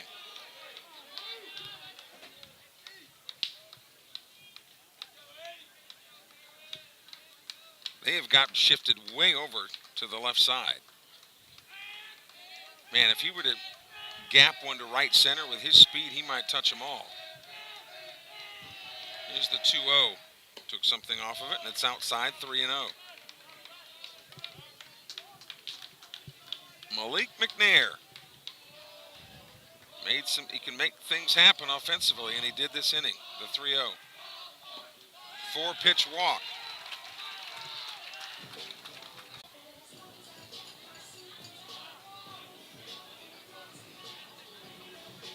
And that might be the end, just on a pitch count situation.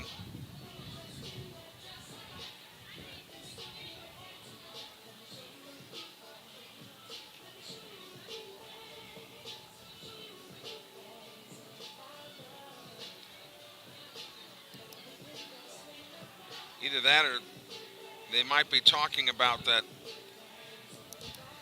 little hole in front of the pitcher's mound.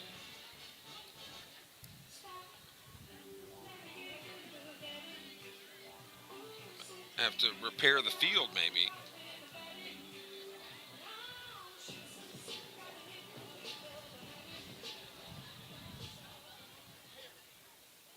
But whatever the discussion was, it looks like it didn't take very long.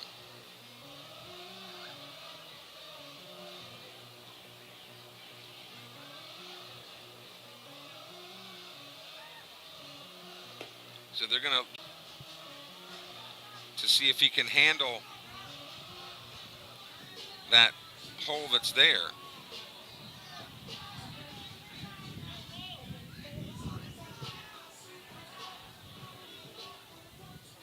So here's Walker Long now.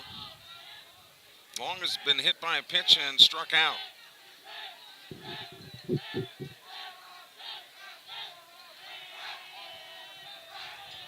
Checking Brazil at first base. Here's the pitch. Missed inside, ball one.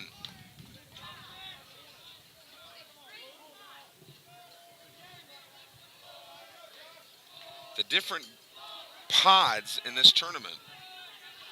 Sumrall, PCS, and Ridgeland in one of the pods. Purvis, Park Lane, and Gulfport in pod number 2. Columbia East Central and Columbia Academy in pod 3, and in pod 4, Oak Grove, Wayne Academy, and South Jones. There's a swung on and a foul back. And of course, different places hosting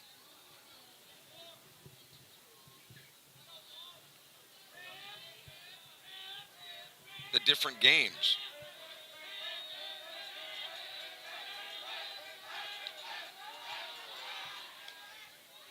Keeping the runner close over there. With 2 outs here in the bottom of the 5th inning, Sumrall has answered Ridgeland's run in the top of the inning.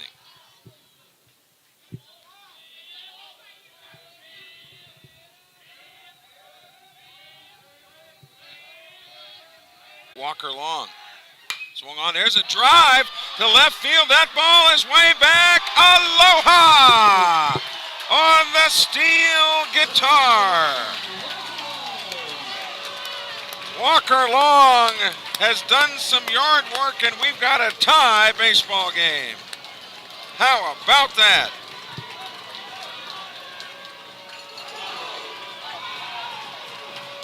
He had to come back and touch home plate. The catcher noticed that he missed it the first time. Walker did too, but what a drive to left field. He hit that ball hard.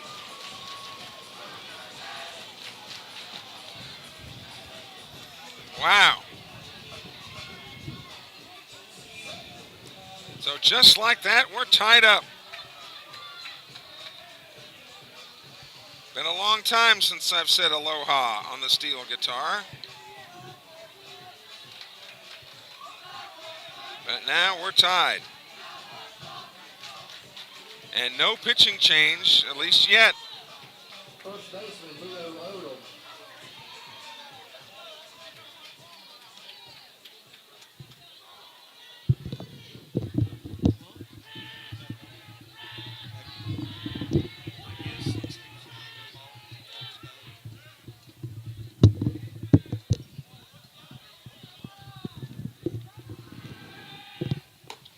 First pitch now to Odom is outside. Odom has walked twice. The line score is identical now, 3-3-1 for both teams. Swung on, fouled into the net. And boy, the Bobcats have come back to life now, as you might have expected.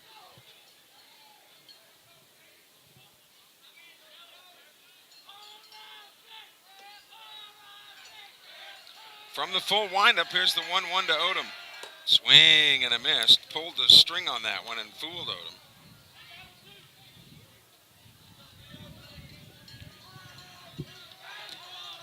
But the Bobcats have come back to tie it. Took something off of it again, but just missed a little bit high. And again, nobody going in the Ridgeland bullpen. 2 balls, 2 strikes, 2 outs. Bases empty. But they're empty because Walker Long cleared them. Swing and a miss. He got Odom on a pitch that was on the outside corner. So he's out on strikes, but the Bobcats come up with 3 runs One error, nobody left on base. After 5 complete, on they tied it 3. a hit. An error and a man left on base. So at the end of 5, we're tied at 3. This is the home of Sumrall Bobcat baseball.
Keaton Malden rather, comes back out for another inning of work, but man, how the complexion of this game has changed.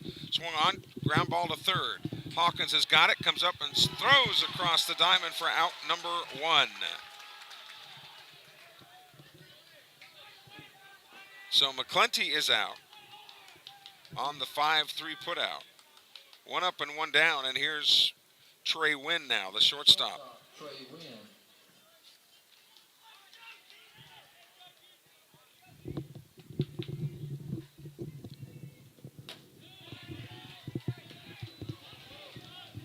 There's a pitch outside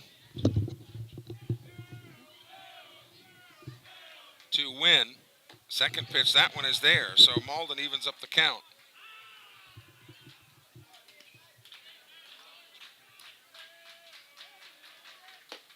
Swing and a miss.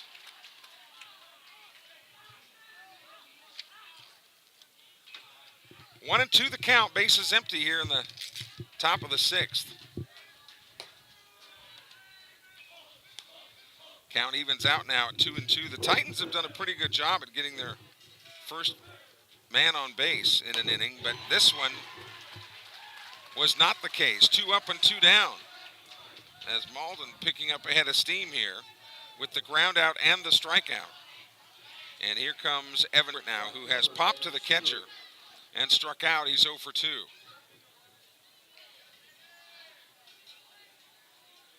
Walker Long, the man of the hour with that home run. First pitch is high.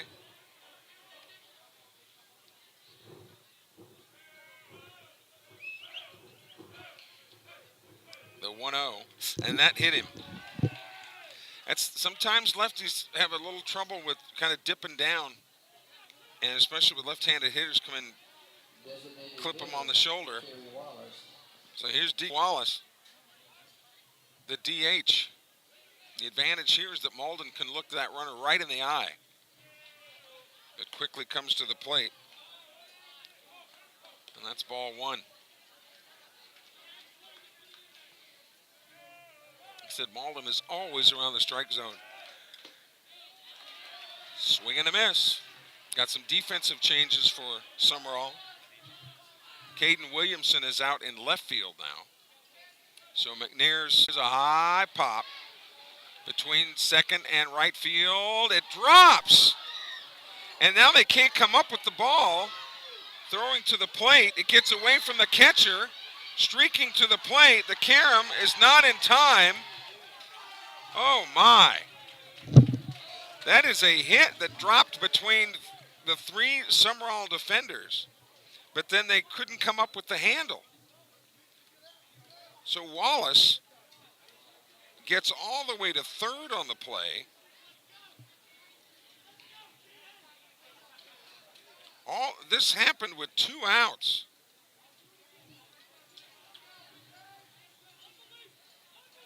So Wallace gets the RBI. And here's Woody now. He has struck out, lined out to center, and reached on an error. After neither team could seem to scratch a run across, here's a chopper towards short. Holloman's got it, digs it out of the glove, and he's out at first base. So 1 run across for the Titans in the top of the 6th inning. They lead Sumrall 4-3. The Bobcats will send Clinton, Hawkins, and Baudouin to the plate in the 6th. When we return in a moment, this is the home of Sumrall Bobcat baseball.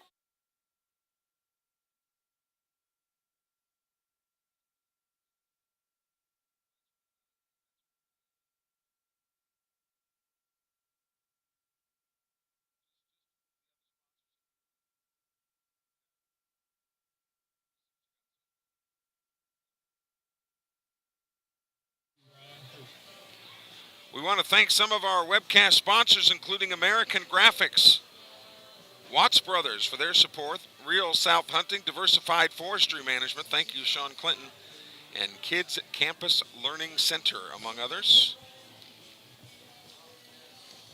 Well, Woody's back out there. You'll be able to recognize him in school tomorrow. He'll be the guy whose arm is either in a sling or maybe a foot longer than his other arm. But he has gone the whole way for the Titans.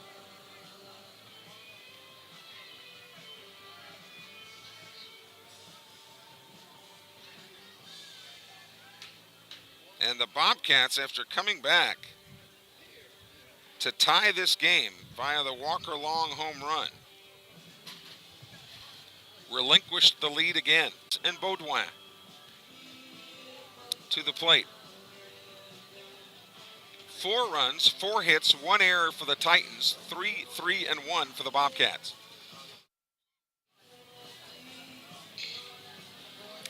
So here's Clinton. He has struck out and doubled.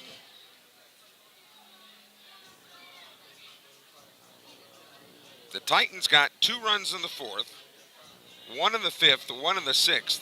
Leading off the bottom of the 6th for the Bobcats, right fielder Cade Clinton. Clinton against Woody. With Sumrall trailing by a run. The first pitch is a beauty. And Woody has actually been going more off speed early in the count. And it's been effective for him. Goes off speed again, and again it's on the corner. So Clinton behind now in the count, 0-2. And anytime a pitcher gets an 0-2 advantage on you, then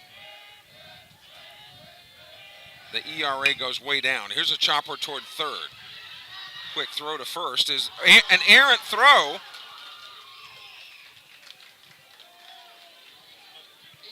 E5, they're going to give the third baseman an error, and that ball got into the dugout area, so he'll be awarded second base.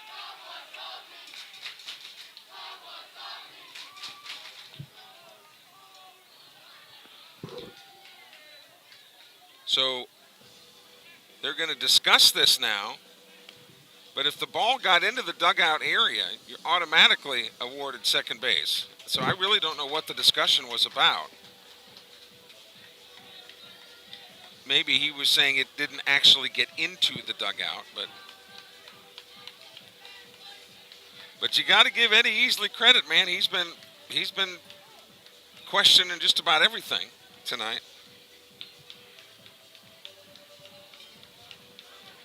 So the tying run is at second with nobody out. Now does Andy Davis play bunt here?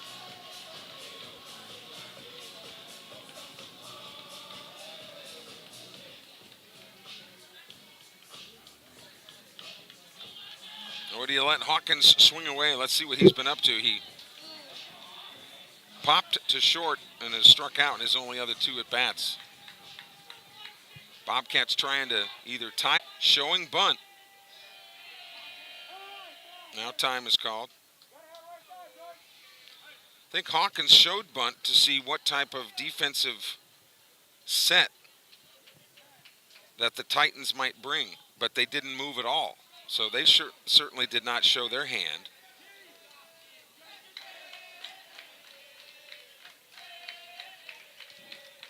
Showing bunt again. He play at first base and gets the man over to third. So good team baseball by Hawkins. And look, I get it, especially these days. You know, kids don't necessarily want to do that. They want to swing. You know, they want to get a hit. But it's a team game.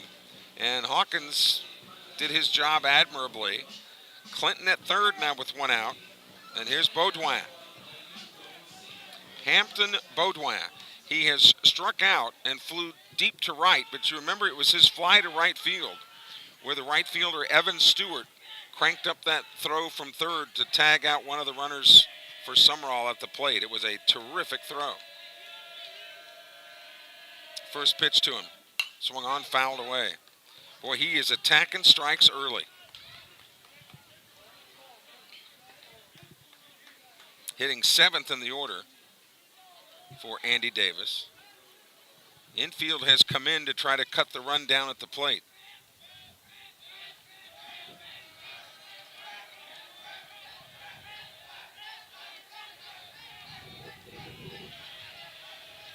Jarvis Woody has gone the distance. 0-1 pitch, swing and a miss. Took something just off of it. Now he's ahead in the count, 0-2.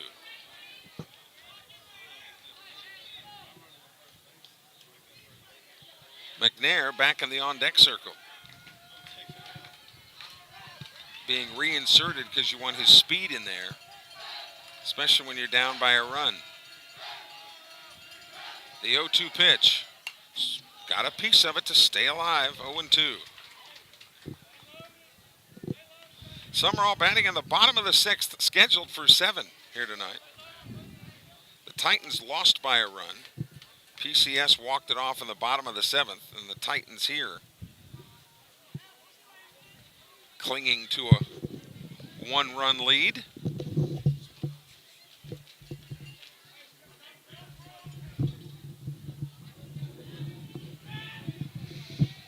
Hampton Baudouin. Pronounce it the way the family pronounces it. I remember for years at Oak Grove, kid that quarterbacked the football team and then went on to pitch at Southern Miss, James McMahon. For many years, people called him McMahon. Here's the 0-2.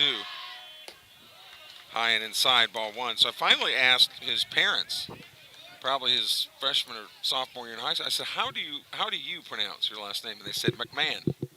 I said, well, then that's the way you pronounce it.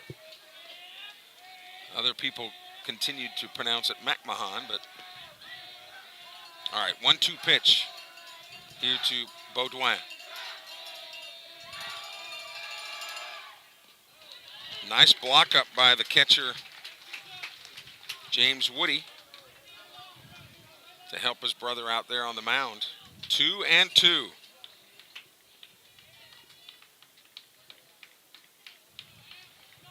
With the infield pulled in, with a runner at third, that would put the second out on the board.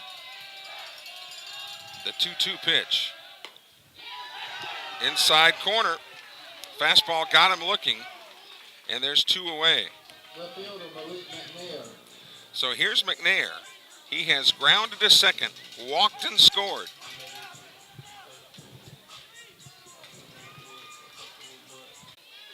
So you would think if the catcher Woody would hiccup at all, that Clinton would be on the move from third. Now both teams working very deliberately. Bobcat hitters taking their time. The Titan pitcher, and there's only been one, Jarvis Woody, taking his time. Swing and a miss. You know that one of the things Eddie E., we cannot walk McNair. That's if you're a Titan, that's what you're saying. And the first pitch was in position A. 0-1 pitch, that's there too. 0-2 to McNair.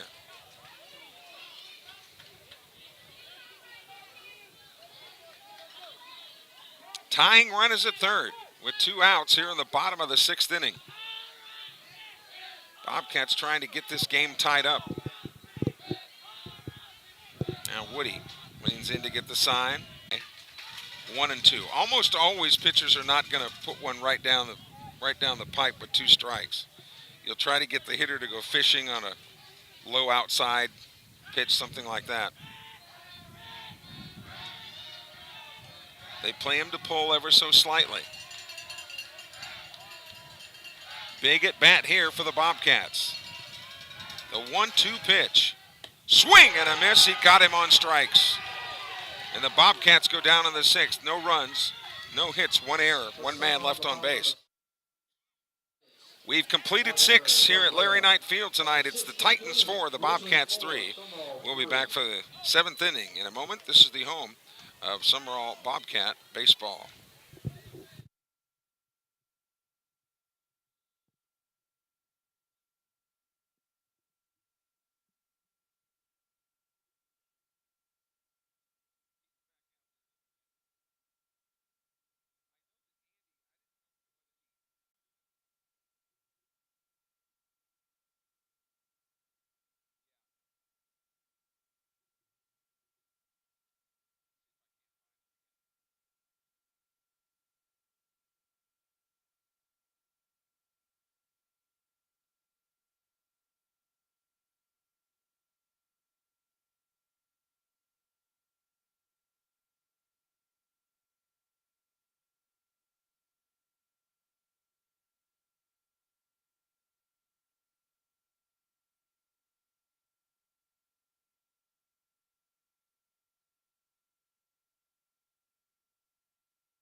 So here we go to the top of the 7th inning.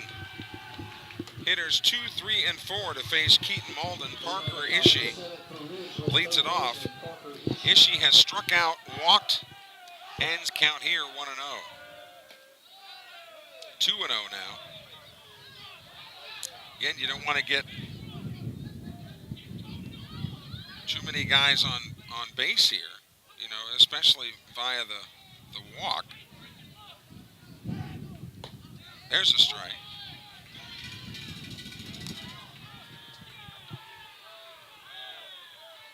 Two and one. And that's fouled out of play, lined over into the football field. So the count evens out at 2-2.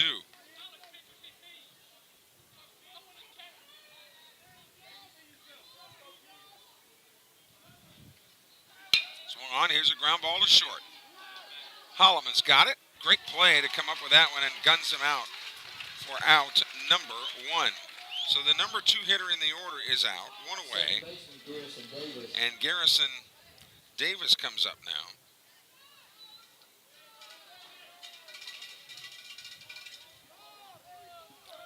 Davis had swung on, another slow roller. Holloman to his right. Quick throw. Didn't get him. Beat it out. That's an infield hit. That was a tough play. Holloman did everything he should have done and could have done. Left fielder, Daniel Salters. But just didn't get him.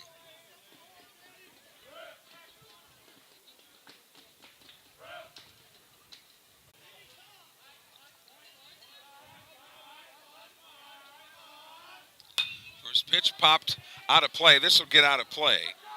It'll be tracked by the Bobcats, but escape over here to our left.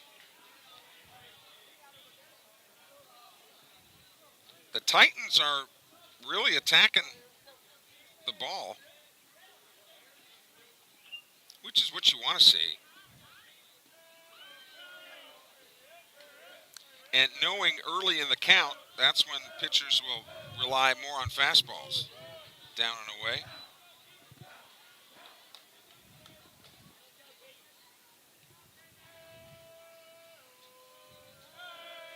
Malden checks the runner and will go over there, actually.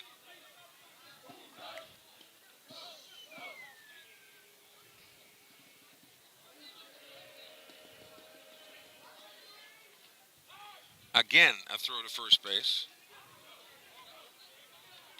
4 Titans here in the top of the 7th inning. Now Walker Long will go out.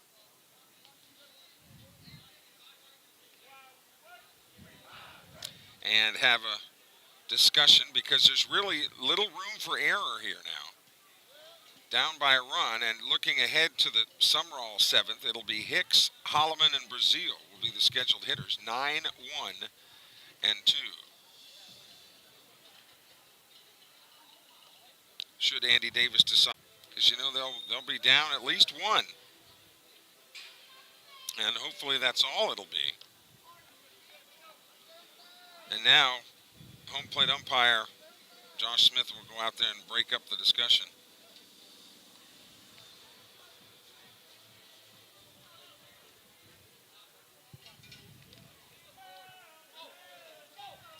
A ball, a strike, and an out.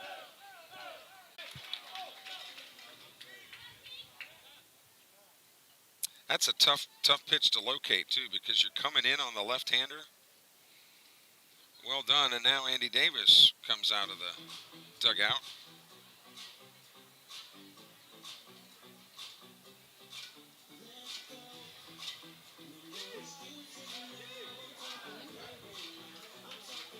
And that'll do it for Keaton Malden. Pitching change for the Bobcats upcoming. We'll update everything in just a moment. Bobcats trailing 4-3. This is the home of Sumrall Bobcat baseball.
Jack Miller, the right-hander, comes on for the Bobcats to try to keep the Titans at bay.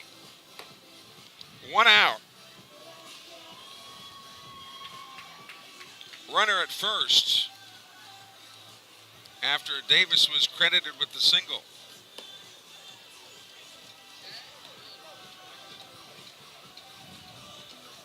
The new pitcher for the Bobcats is number 27, Jack Miller.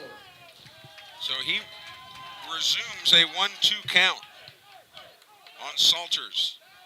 So it goes from lefty-lefty to righty-lefty now.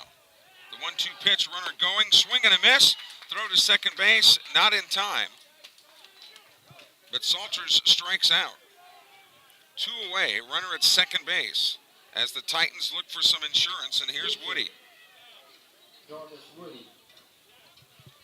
When I see the name Jack Miller and hear Jack Miller, there was actually an Indy race car driver named Jack Miller back in the 80s, and he was a dentist.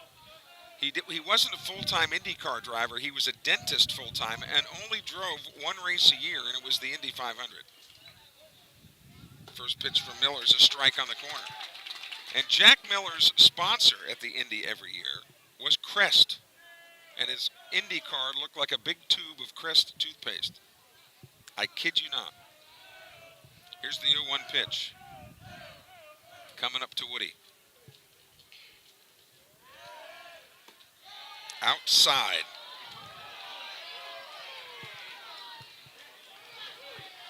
A ball and a strike. Zane Berry checking in tonight. Always good to hear from our buddy Zane.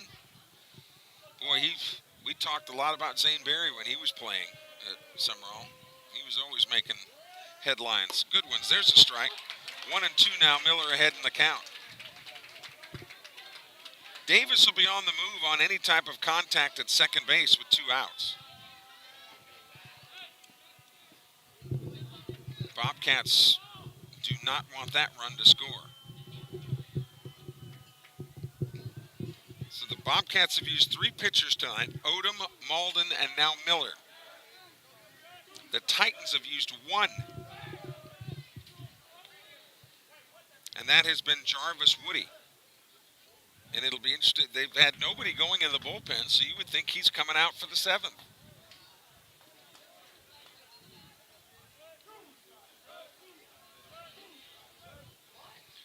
Woody here has struck out, doubled, and singled. Fouled into the screen. So he stays alive at 1.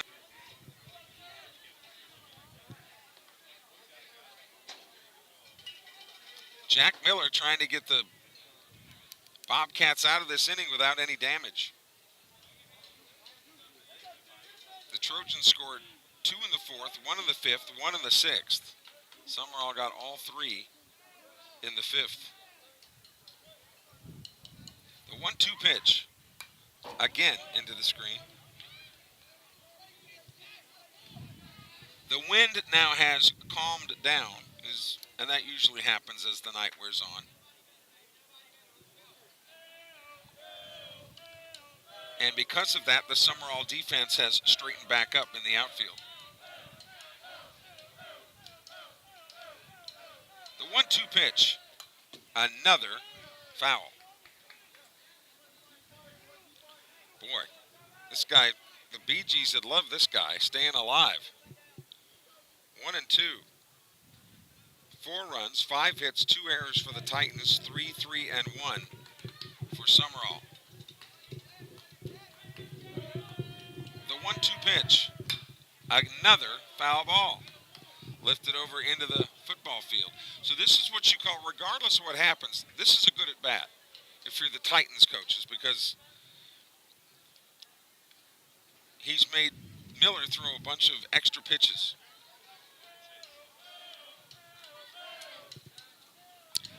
Nobody holding Davis at second base. So if he cocks the bat ready to swing, he'll be ready to run.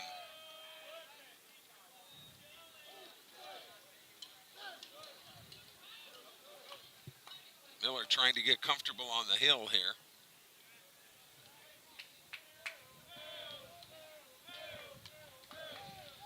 The 1-2 pitch. Guess what? A foul ball. Well, a good at bat if you're a Titan fan. A bad at bat here for Sumrall because he's cost the athletic department about $300 in baseballs right here. And this, the 1-2 pitch. Swing and a miss. He got him on strikes. So the Titans, no errors, 1 man left on base. We go to the bottom of the 7th. Last chance 7th for the Bobcats. Hitters 9, 1, and 2. When we come back in just a moment, you're watching Sumrall Bobcat Baseball on the Bobcat YouTube channel.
Walker Leading off for the Bobcats. leads it off.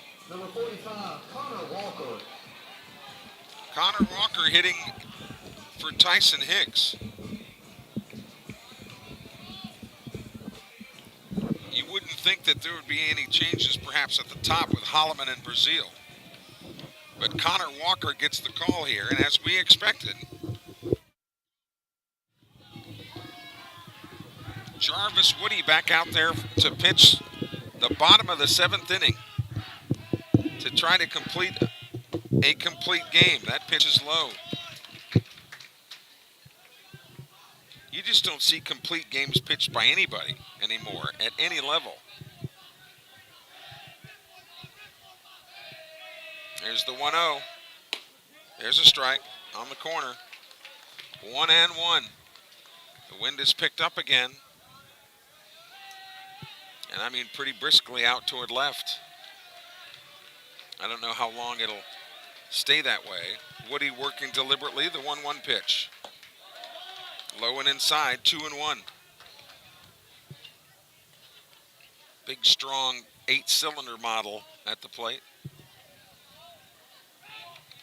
You know he can tie it up with one swing of the bat, the 2-1.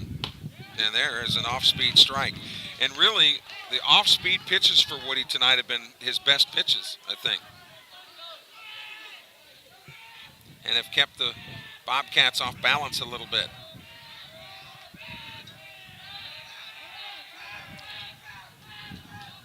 And the hitter has called time. It is Holloman in the on-deck and Brazil behind him. The 2-2 pitch. Swung on. Here's a drive toward right field. Not deep.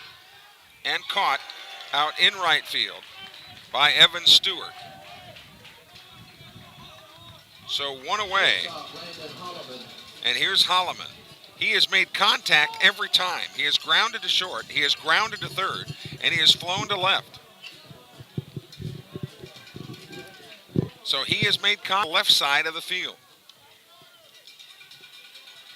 You don't want to get greedy, but you'd certainly love to see him get one up in the air to left. First pitch to him is outside, ball 1.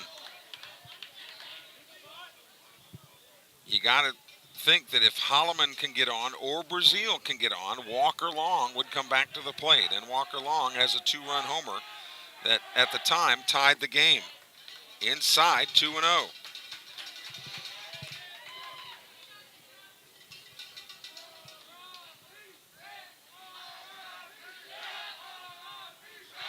Here's the 2-0 pitch.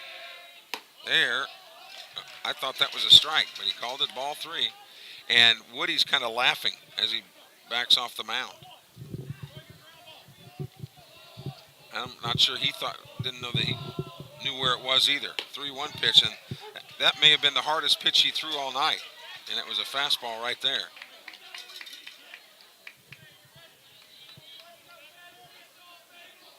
The 3-1. Foul ball at the plate. They actually bounced off of that turf and kind of bounced up and maybe got Holloman in the back. So the count works full now at 3-2. Bobcats don't necessarily need a base runner, but then it would take a home run to tie it. 1 out, bases empty, last chance, 7th for Sumrall.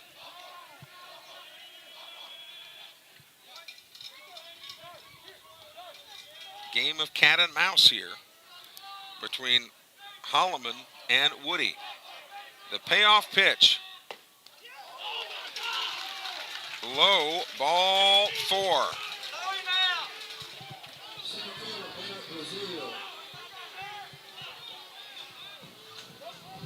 So here's Brazil now. The Bobcats have the tying run at first. He has walked twice and singled. He is officially 1 for 1.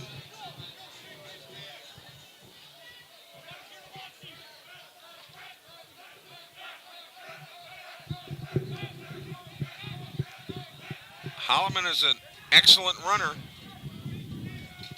Would Andy Davis put him on the move for any reason and get him into scoring position? course, the risk you take, obviously, is the throw out.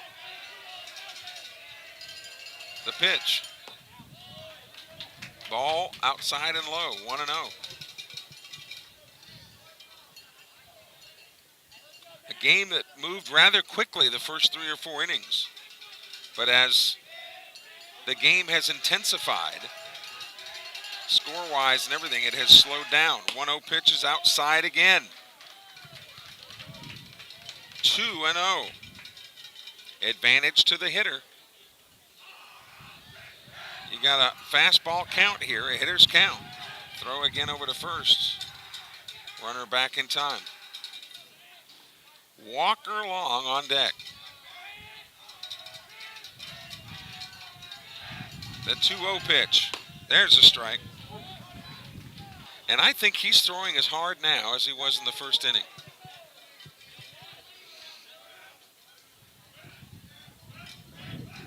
Suffice it to say, Woody's tournament is over after tonight. The number of pitches he's thrown. The 2-1. Outside and high, 3-1.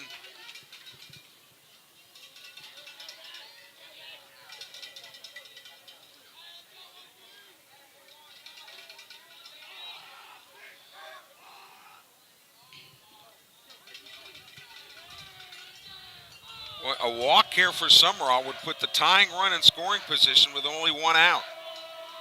The 3-1. Outside, ball 4. Catcher, Walker Long. 2 straight walks, and here comes Walker Long.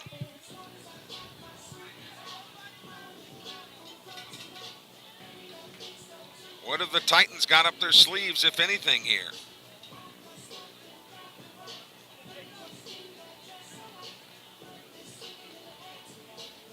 And we may get a pitching change here.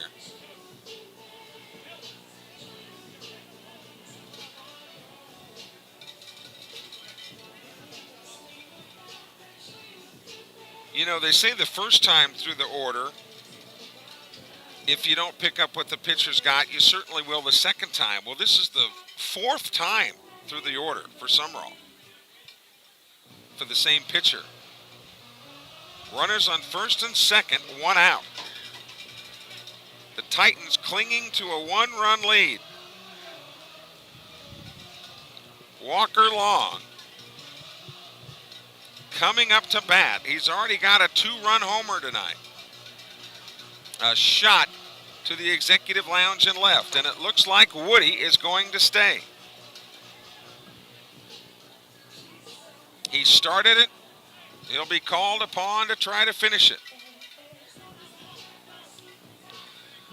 Besides the home run, Long was hit by a pitch and out swinging.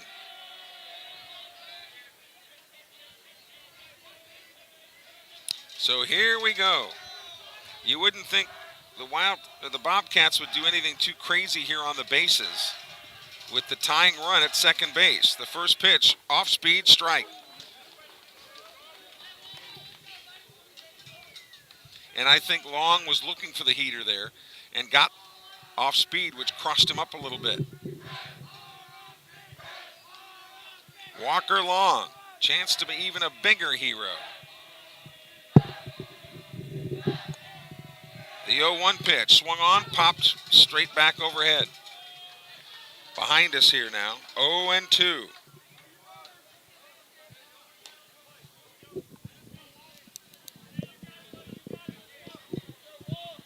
Leo Odom on deck. Bobcats fighting for their life here in game 1 of the Rex Adidas tournament against the Ridgeland Titans. The 0-2 pitch to Long. Off speed, there's a base hit up the middle. That's a base hit, scores a run. The Bobcats have tied it at 4.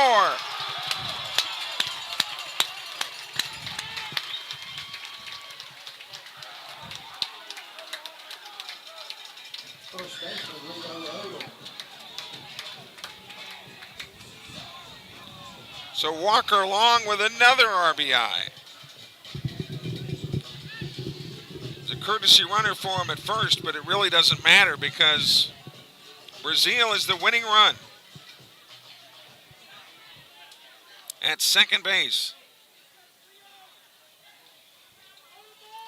Odom has walked twice and struck out. He's officially 0 for 1. First pitch to him is high, ball 1. Still just 1 out.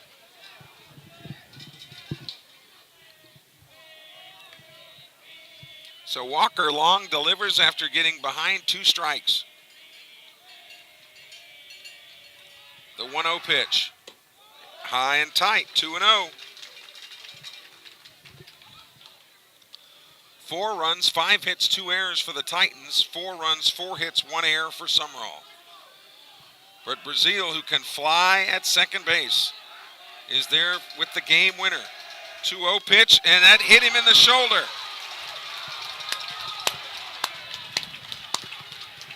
An emotional Odom goes down to first base. That winning run is now at third. And Woody is not going to be able to finish this game. A gritty performance. Look, regardless of what happens here, a gritty performance by Jarvis Woody. And the Sumrall coaches will even tell you that. So pitching change for the Titans with the Bobcat game winner at third base. Back in just a moment. This is the home of Sumrall Bobcat baseball.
So it'll be up to Zion Sutton,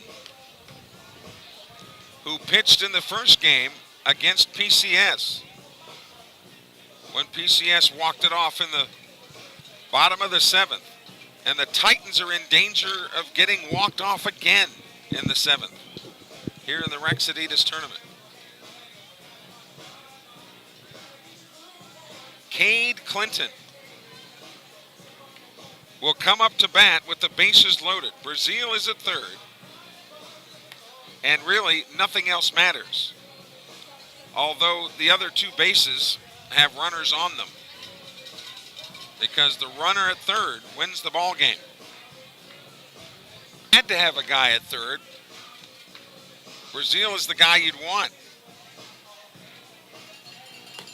Him or Malik McNair, of course. So Zion Sutton, none of the runners are his responsibility. All of the runners are on Woody's ledger.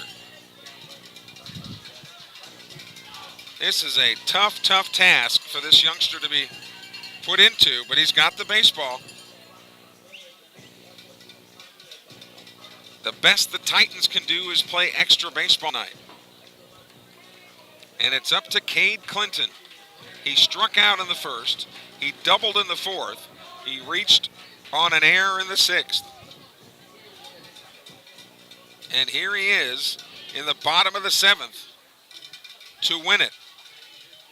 The Titans are going to play deep looking for the double play. Now they bring the corners in.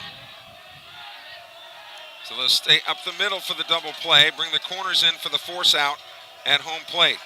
The pitch to Sutton is a strike. Zion Sutton Well, he wears the old school breeches with the pant legs up.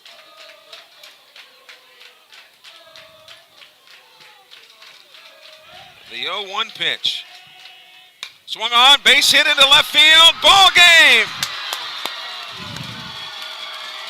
Cade Clinton with a bases loaded single brings home the winning run.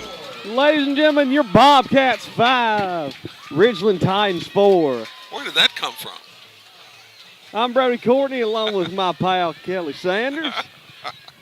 And we'll see you tomorrow for some more Bobcat baseball. 7 o'clock against PCS Bobcats. Bobcats versus Bobcats.